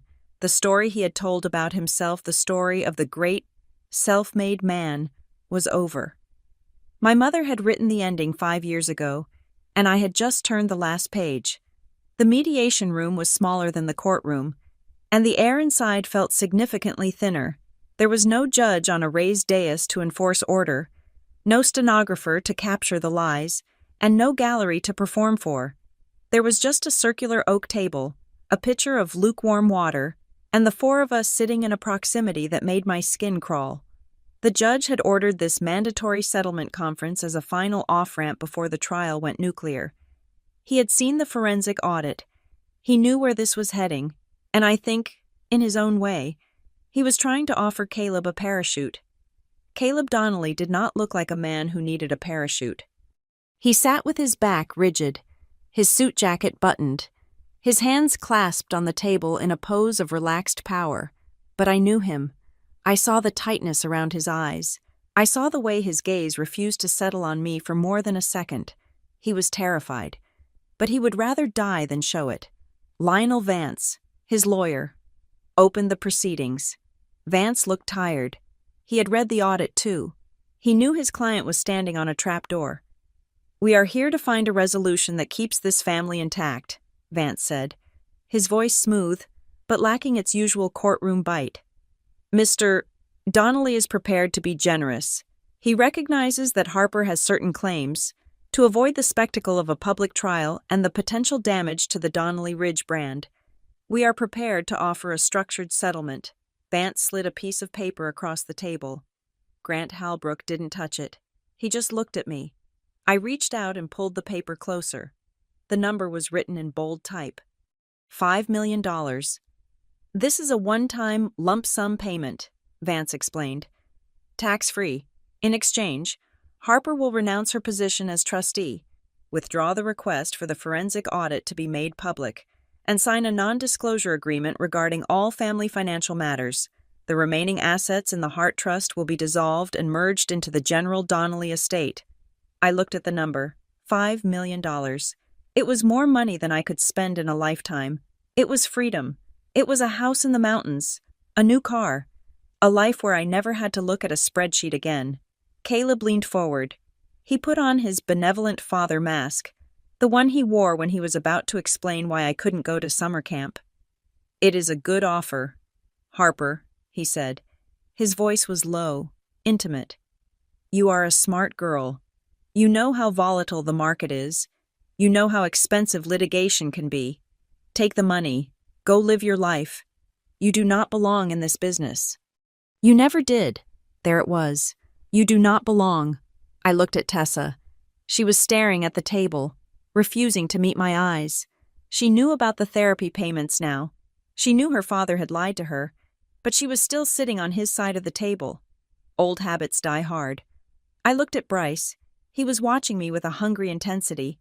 He wanted me to take the deal. He wanted the audit to disappear so the cash spigot would turn back on. I slid the paper back across the table. No, I said. Caleb's eyes narrowed. Do not be greedy. $5 million is more than you are worth. It is not about the amount, I said. My voice was calm. I wasn't shaking anymore. I do not want a settlement. Caleb, I want a surrender. Excuse me? Vance interjected. I have a counteroffer. I said, I didn't have a piece of paper. I had it all in my head. Number 1, you withdraw the lawsuit immediately with prejudice. Number 2, you issue a public statement approved by me acknowledging that the Hart Family Trust is valid, that my mother was of sound mind, and that the assets belong solely to the trust. Number 3, you will sign a written apology to Lydia Hart, admitting that you attempted to misappropriate her premarital assets. The room went dead silent. Caleb laughed. It was a harsh, barking sound. An apology. You want me to apologize to a dead woman for what? For managing her money better than she ever could. For stealing it, I corrected him. And for lying about it. This is outrageous, Vance said, closing his folder. We are offering a compromise. You are asking for humiliation. Tessa's head snapped up. Her face was flushed with sudden anger. That is what you want, isn't it? You want to embarrass us. You want to see Dad crawl. You want to see us stripped of everything just because you felt left out growing up. I do not want to embarrass you. Tessa, I said. I want to end this. Then take the money, she shouted. Take the $5 million and go away. Why do you have to drag our names through the mud? Why do you have to ruin everything? I am not the one ruining it, I said. But if we go to trial, Tessa, everything comes out. Everything. I leaned forward, resting my elbows on the table. Do you understand what everything means? I asked softly. It means the audit becomes public record. It means the world finds out that Donnelly Ridge Holdings is insolvent without my mother's money, but it also means the personal records come out. I looked directly at her. The invoice for Dr. Friedman, I said. The details of your sessions, the eating disorder, the reason you were there. Tessa went pale. I turned to Bryce. And the gambling debts. Bryce, the bookies, the $7,000 Mom paid off so your legs wouldn't get broken. The records show exactly who was paid and why. Bryce flinched as if I had hit him. If we settle on my terms, I said, that stays sealed. The apology is private. The statement is just legal boilerplate. No one has to know about the therapy or the gambling. No one has to know that Caleb Donnelly refused to help his own children while his wife cleaned up his mess. You wouldn't, Bryce whispered. I do not want to. I said, I really don't. That is why I am offering you a way out. Admit the truth about the trust, and I will protect your secrets. But if you force me to defend myself in open court, I will use every piece of evidence I have to prove my mother's competence. And proving her competence means showing exactly how she spent her money saving you two." The silence that followed was heavy and suffocating. The air conditioner hummed, oblivious to the destruction happening in the room. Bryce turned slowly to look at his father. "You said you handled it," Bryce said. His voice was shaking. "When I got in trouble, you said you fixed it. You told me you paid them off.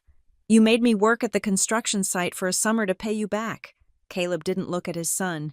He was staring at me with pure hatred. "I did handle it," Caleb snapped. "I managed the household. I managed the accounts." "You didn't pay it," Bryce said, his voice rising. "Mom paid it, and you took credit for it. You made me feel like I owed you my life, and you didn't spend a dime." "She was my wife," Caleb slammed his hand on the table.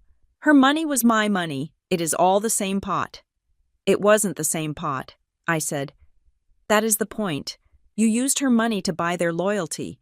You built a statue of yourself using her bricks." "Stop it." Tessa put her hands over her ears. "Just stop it, all of you." "We can stop it right now," I said.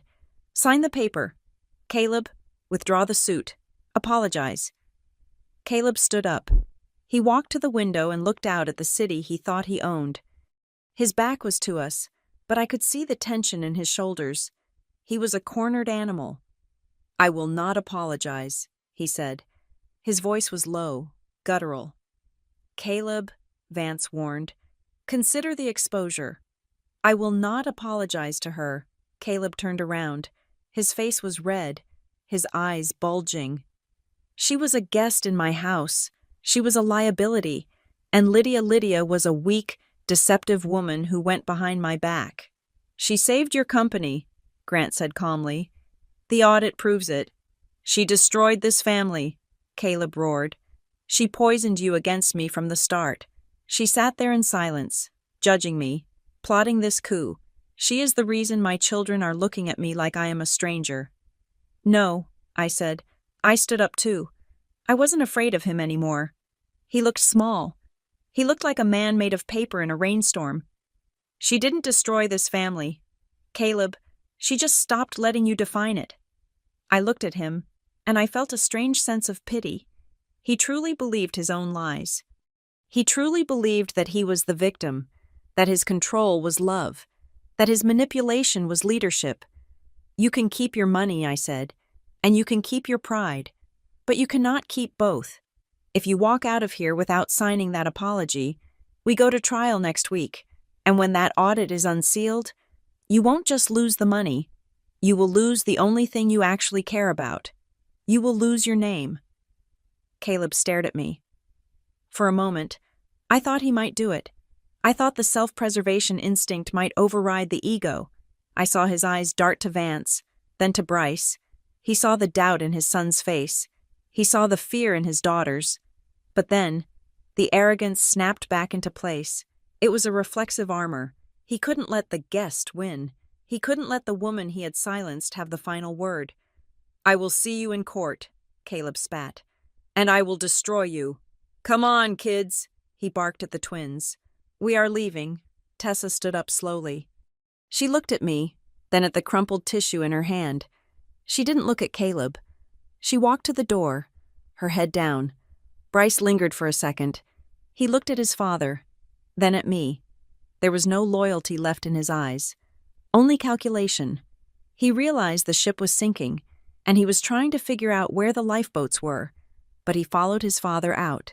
He was still too afraid to jump. The door closed behind them. The room was quiet again. I sat back down, the adrenaline draining out of me, leaving my limbs heavy. "They didn't sign," I whispered. "I failed." Grant began to pack his briefcase. He didn't look disappointed. He looked like a surgeon who had just confirmed a diagnosis. "You didn't fail." "Harper," Grant said, "you gave them a chance to be decent. They declined. That is not failure. That is clarity." He snapped the locks on his briefcase shut. The sound was loud and final, like a gavel. "Caleb just made the last mistake of his life," Grant said. He looked at me, and for the first time, he smiled a genuine, sharp smile. He thinks he is going to a trial to fight over money. He doesn't realize he just walked into an execution. Grant stood up and offered me a hand. Good, he said. Next session we close the knot. I took his hand. I was ready. The time for negotiation was over. My mother had given them a life raft, and they had just poked a hole in it. Now, all that was left to do was watch them swim. The war did not stay in the courtroom. Caleb Donnelly knew he could not win on the facts, so he decided to burn down the battlefield. 3 days after the mediation failed, the whispers started. It began with the Asheville Civic Council, a charitable board where Caleb had served as treasurer for a decade. They issued a vague but damaging statement about reviewing donor integrity protocols in light of recent allegations regarding the misappropriation of family estates. They did not name me, but they did not have to. In a town the size of Asheville, everyone knew who the estranged stepdaughter was. Caleb was painting a portrait of me as a predator. He was telling anyone who would listen at the country club, at the Rotary meetings, in the checkout line at the grocery store, that I was a bitter, instability-prone woman who had manipulated a dying cancer patient to steal from her own siblings. He played the grieving widower to perfection, his voice catching at just the right moments, shaking his head at the tragedy of greed. It was a smart play. He was trying to make the social cost of my victory so high that I would retreat. He wanted me to be a pariah before the judge even banged the gavel, but then he crossed the line. I was sitting at my desk at Blue Cedar Risk and Compliance, reviewing a routine anti-money laundering audit, when my internal chat pinged. It was the Director of Human Resources. Harper, please come to my office immediately. Bring your badge. My stomach dropped.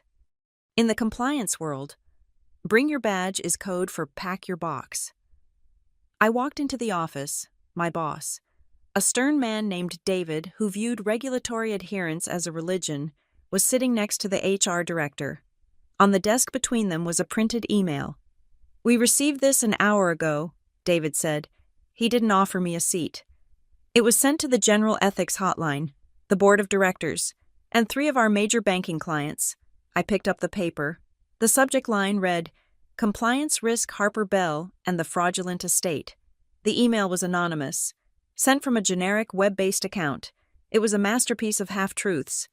It alleged that I was currently under investigation for criminal probate fraud, that I had forged financial documents, and that my continued employment at Blue Cedar posed a catastrophic reputational risk to the firm's clients.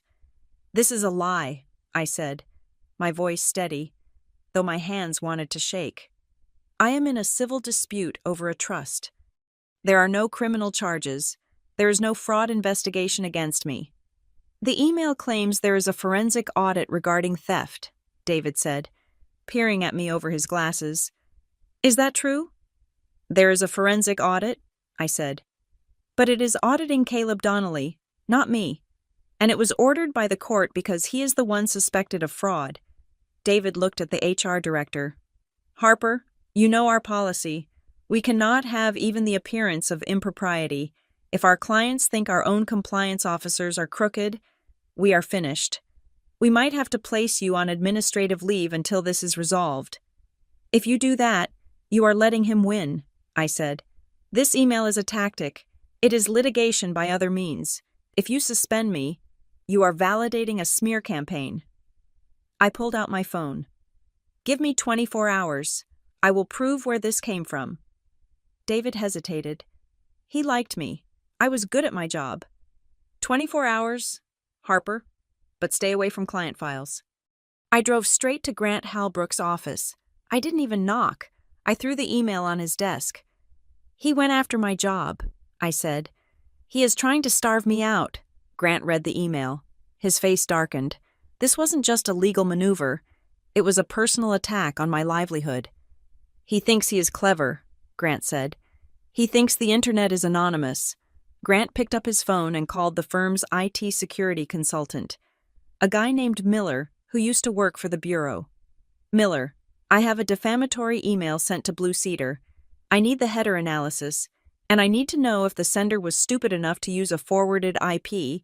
Yes, rush it. It took Miller 4 hours. Caleb was a dinosaur. He thought that if he created a new email account, it was untraceable. He didn't realize that when he accessed that new account, he did it from the Wi-Fi network at Donnelly Ridge Holdings. And he certainly didn't realize that the anonymous email had been drafted in Word on a computer registered to Caleb Donnelly, CEO, before being pasted into the browser. The metadata in the attachment was screaming his name. "We have him," Grant said, looking at the report. "This is tortious interference with a business contract. It is defamation per se, and since he used his company network to do it, he just dragged Donnelly Ridge even deeper into the mud." We went to court the next morning for an emergency hearing. Grant didn't ask for money. He asked for a restraining order. The judge, the same one who had seen the forensic audit, was not amused. When Grant presented the IT report linking the smear email directly to Caleb's office, the judge's face went rigid. "Mr. Donnelly," the judge said to the empty defense table, Caleb hadn't bothered to show up, sending only a junior associate who looked terrified. "You will convey to your client that if he sends one more email, makes one more phone call, or whispers one more word about Ms. Bell to her employer or anyone else, I will hold him in contempt of court and place him in a cell until the trial concludes. Is that clear?" The order was issued. Grant sent a certified copy to Blue Cedar. My job was safe. But the silence that followed was even more dangerous. Caleb had played his dirty card and lost. Now, he was cornered. That night, the rain returned. It battered the windows of my apartment, washing away the grime of the city but leaving the tension. At 10 o'clock, there was a knock at my door. I checked the peephole. It was Tessa. She was soaking wet. Her hair was plastered to her face, and she was shivering. She didn't look like the heiress of Donnelly Ridge. She looked like a 16-year-old girl who had been crying for hours. I opened the door. "Tessa." She stood there, hugging herself. "He kicked me out," she whispered. "I asked him about the therapy. I asked him if he really refused to pay for it. He threw a vase against the wall. He told me I was ungrateful. He told me to get out." "Come in," I said. I gave her a towel and made her tea. She sat on my sofa, the same sofa where I had read my mother's letter. She looked around the small apartment. It wasn't luxurious, but it was warm. It was safe. "Harper," she said, her voice cracking. Did she really love us? Or was she just doing it to keep Dad happy? Was she just paying the bills to keep the noise down? It was the question that had been eating her alive. She had grown up believing her father was the sun and the moon, and that my mother was just a satellite. Now, the universe was inverting. I walked to my bedroom and opened the small safe in my closet. I took out the box of documents Grant had given me. I found the file labeled Tessa. I didn't show her the invoice this time. I showed her the notebook.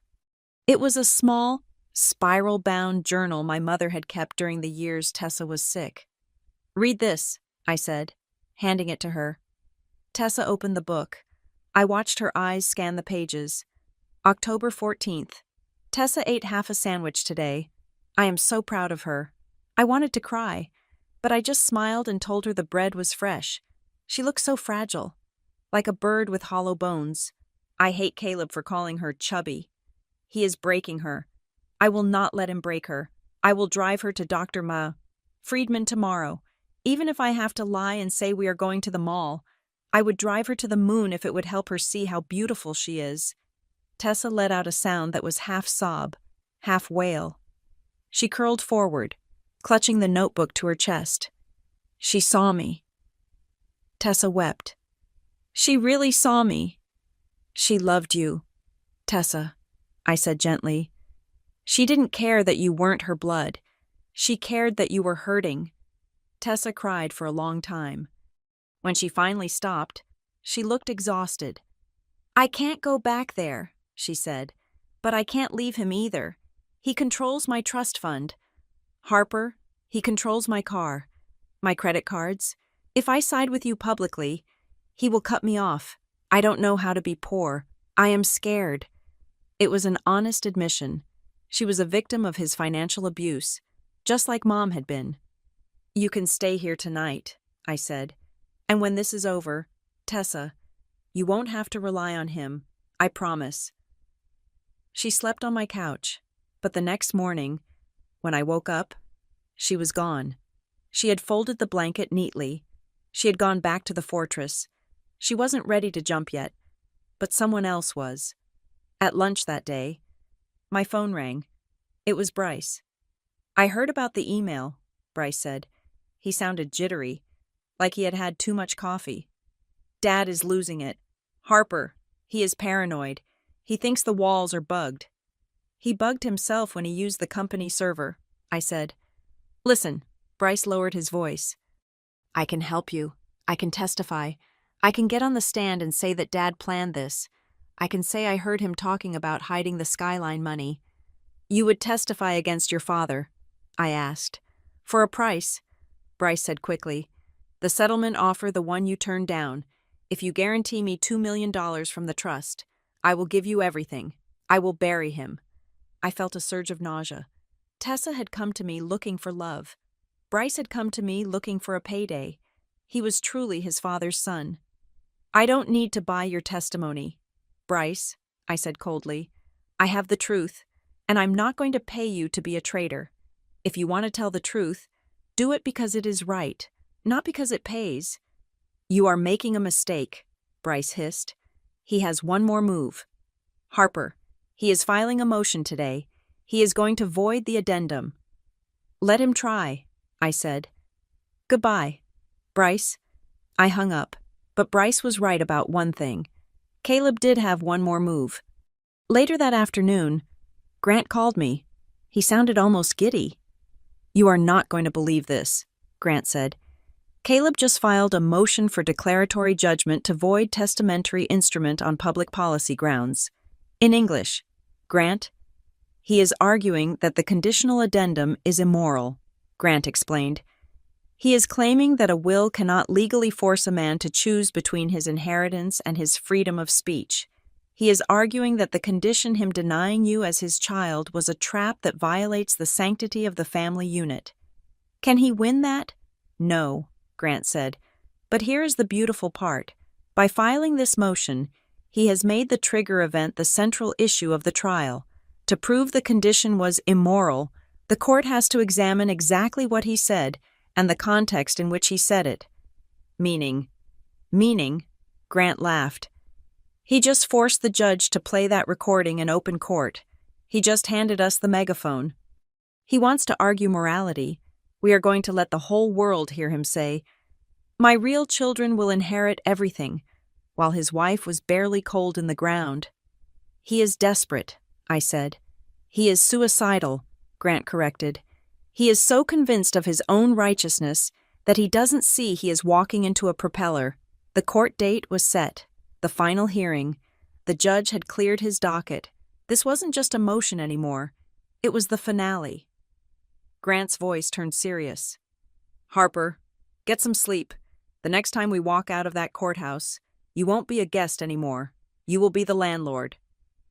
I looked out the window at the city skyline, at the building where Caleb Donnelly sat in his office, likely shredding papers that were already backed up on a cloud server he didn't understand. I am ready, I said. Good, Grant said, because it is time to untie the knot. The courtroom was not the dramatic arena I had seen in movies. It was a room of heavy oak and fluorescent lights that hummed with a low, irritating buzz. There were no gasps from a packed gallery, no reporters shouting questions from the back benches. There was just the judge, a stern man named Justice Sterling, who looked like he had not smiled since the 1990s, the court reporter, and the four of us, me, Grant, Caleb, and Lionel Vance. Tessa and Bryce were sitting in the row behind their father. They looked like ghosts. Tessa was staring at her hands, her mascara already smudged, while Bryce was vibrating with a nervous energy, his eyes darting between the exit sign and the back of his father's head. Caleb Donnelly stood at the plaintiff's table. He had clearly spent time in front of the mirror that morning. He was wearing a dark, modest suit. His tie was slightly loosened, and his posture was slumped just enough to suggest the weight of a grieving widower. Your Honor, Caleb began, his voice trembling with a rehearsed fragility. I am not here for the money. I am here for the principle. My late wife, Lydia, was a vulnerable woman. She was confused at the end. This document, this so-called addendum, it is a manipulation. It tears apart the very fabric of the family unit. I am simply trying to protect my children and honor the woman I loved. He wiped a non-existent tear from his eye. It was a performance worthy of an award. For a moment, I felt that old familiar panic rising in my throat, the fear that he could charm his way out of anything, that he could rewrite reality just by speaking confidentially. But Justice Sterling was not a country club board member. He was a judge who had spent the last week reviewing forensic accounting reports. "Mr. Donnelly," the judge said. He did not look up from the file in front of him. "You can save the opening statement for a jury. If we ever get there, today is a hearing on the motion for declaratory judgment. Stick to the law." Caleb flinched. He looked at Lionel Vance, who stood up quickly to salvage the moment. "Your Honor, we argue that the activation clause of the trust is contrary to public policy," Vance said. "It effectively punishes a spouse for freedom of expression during a period of mourning. To disinherit a family based on a single sentence spoken in grief is punitive and unconscionable." "Unconscionable." Grant Halbrook stood up. He walked to the center of the room. He didn't look at Caleb. He looked directly at the judge. "Your Honor, the estate planning of Lydia Hart was not punitive. It was protective. And the condition was not based on a single sentence. It was based on a specific, verifiable act of disavowal." Grant placed a flash drive on the judge's bench. "We have heard the defense characterize Mr. Donnelly's statement as a slip of the tongue born of sorrow," Grant said. "We would like to play the recording of that moment for the record, so the court can assess the emotional state of the speaker." "Objection," Vance said weakly. "Prejudicial." "Overruled," the judge said. "Play it." Grant nodded to the clerk. The room went silent. Then, through the high-quality speakers mounted on the walls, the sound of rain against a window filled the air. It was followed by the creak of leather, and then, clear as a bell, Caleb's voice cut through the silence. It was not a trembling voice. It was not a sad voice. It was the voice of a man conducting a hostile takeover. "My real children will inherit everything." The sentence hung in the air, cold and absolute. Then came the sounds of the aftermath. Tessa's laugh, Bryce's sigh of relief, and Caleb's aggressive demand. "How much? What is she hiding?" The recording ended. The silence that followed was heavy, suffocating. I looked at Caleb. His face was a mask of red fury. The grieving widower act had evaporated. "That is out of context," Caleb shouted, forgetting where he was. I was distraught. I had just buried my wife. A man says things he does not mean when he is in pain. "Is that so?" Grant asked. He walked back to his table and picked up a single piece of paper. "Because, Your Honor, we also have an email obtained during discovery. This email was sent from Mr. Donnelly to his personal wealth manager. 3 days before the funeral." Grant handed the paper to the bailiff to give to the judge. "Read the highlighted section, if you would, Your Honor." Justice Sterling adjusted his glasses. He read aloud, his voice flat and monotone. "Regarding the Hart assets once the funeral is over and the stepdaughter is formally excluded from the allocation, move the Hartway capital immediately into the Donnelly Ridge operating account to cover the Skyline shortfall. She will be out of the house by the weekend." The judge lowered the paper. He looked at Caleb over the rim of his glasses. "You planned it," the judge said. "This was not grief. Mr. Donnelly, this was accounting. You intended to disinherit Ms. Bell before the funeral even began. The statement in the lawyer's office was not a slip. It was a confirmation of intent." Caleb opened his mouth, but no sound came out. He looked at Vance, but his lawyer was busy stacking papers, physically distancing himself from his client. "The motion to void the addendum is denied," Justice Sterling said. He slammed his gavel, a sharp crack that sounded like a bone breaking. "The Hart family irrevocable trust is valid. The conditional addendum was triggered legally and explicitly by the petitioner's own words. The assets belong to Harper Bell. Your Honor, please. Caleb stepped forward, desperate now. You cannot give her that money. She is incompetent. She will destroy the business that Trust owns 40% of my company. That brings us to the second matter, the judge said. He picked up the thick binder that was the forensic audit. The audit, Caleb went white. I have reviewed the preliminary findings regarding Donnelly Ridge Holdings, the judge said. His voice was icy. Mr. Donnelly, this court finds significant evidence of commingling, self-dealing, and potential fraud against the minority shareholders specifically, the Hart Trust. Those are business decisions, Caleb whispered. Those are crimes, the judge corrected him. I am granting the respondent's request to certify the audit. Furthermore, I am issuing a permanent injunction preventing you, Mr. Donnelly, from accessing, moving, or leveraging any assets related to the Hart Trust without the written consent of the trustee, Ms. Bell. The judge leaned forward. And let me be clear, if you attempt to manipulate the books of Donnelly Ridge Holdings to devalue her shares, or if you attempt to hide assets, I will not just fine you. I will dissolve your board of directors and place your company into receivership under court supervision. Do you understand? Caleb nodded. He looked like he was going to be sick. Finally, the judge said, looking at the fee-shifting provision in the trust document. Under the terms of the trust's no contest clause, the cost of this litigation is to be borne by the challenging party. He looked at Vance. Mr. Vance, submit your firm's billable hours to Mr. Donnelly personally. Ms. Bell's legal fees will also be reimbursed by the petitioner. The trust will not pay a single cent for this charade. Court is adjourned. The gavel banged one last time. It was over. For a moment, nobody moved.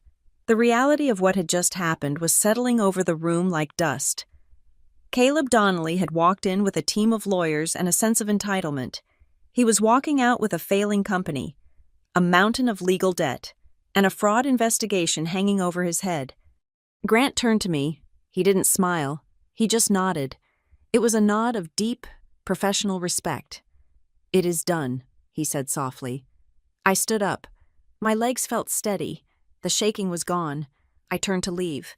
But Caleb blocked my path. He looked terrible. The confident tycoon was gone. In his place was an old, desperate man who realized he had just lost his leverage. Harper, he said. I stopped. I didn't step back. I looked him right in the eye. Harper, wait, he said. His voice was breathless, frantic. Look, we can fix this. The judge, he doesn't understand business. If you enforce that audit, if you squeeze the company, we all lose. Tessa and Bryce, they rely on that income. We are a family. We can work something out. I can bring you on the board. We can be partners. I looked at him. I looked at the man who had made me feel like a guest in my own home for 30 years. The man who had forged my mother's signature. The man who had tried to get me fired from my job. He wasn't asking for forgiveness.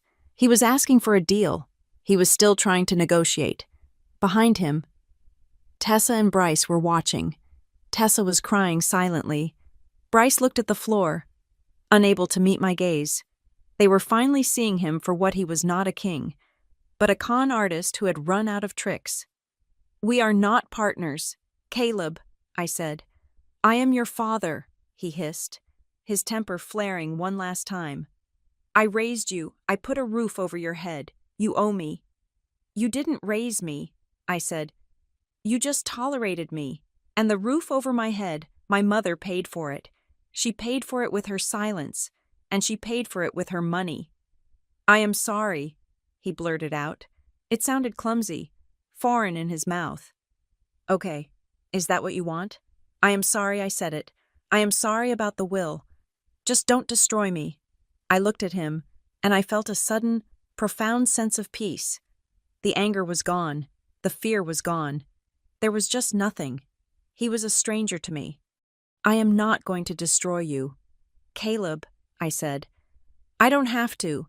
You did that yourself when you decided that loving money was more important than loving people. I stepped around him. And one more thing, I said, pausing with my hand on the heavy wooden door. You always wanted me to be small. You wanted me to be invisible so you could feel big. Today, the court didn't give me anything new. It just confirmed what my mother knew a long time ago. I was never small. You were just standing on my neck. I pushed the door open. Grant was waiting for me in the hallway. He held out the final document, the acceptance of the trusteeship. "Are you ready to sign?" he asked. I took the pen. I signed my name in blue ink, just like my mother used to. Harper Bell. "I am ready," I said. We walked out of the courthouse and into the afternoon sun. The air was crisp and clean. The rain had stopped. The Blue Ridge Mountains were visible in the distance, a deep, vibrant blue against the sky. I took a deep breath. For the first time in 34 years, the voice in my head, the voice that said I wasn't good enough, that I didn't belong, that I was just a guest, was silent. It was finally quiet. And in that silence, I started to walk toward the rest of my life. Thank you so much for listening to this story. I would love to know where you are tuning in from today. Are you listening from work, from your car, or maybe relaxing at home? Please let me know in the comments below so we can connect. And don't forget to subscribe to Maya Revenge Stories.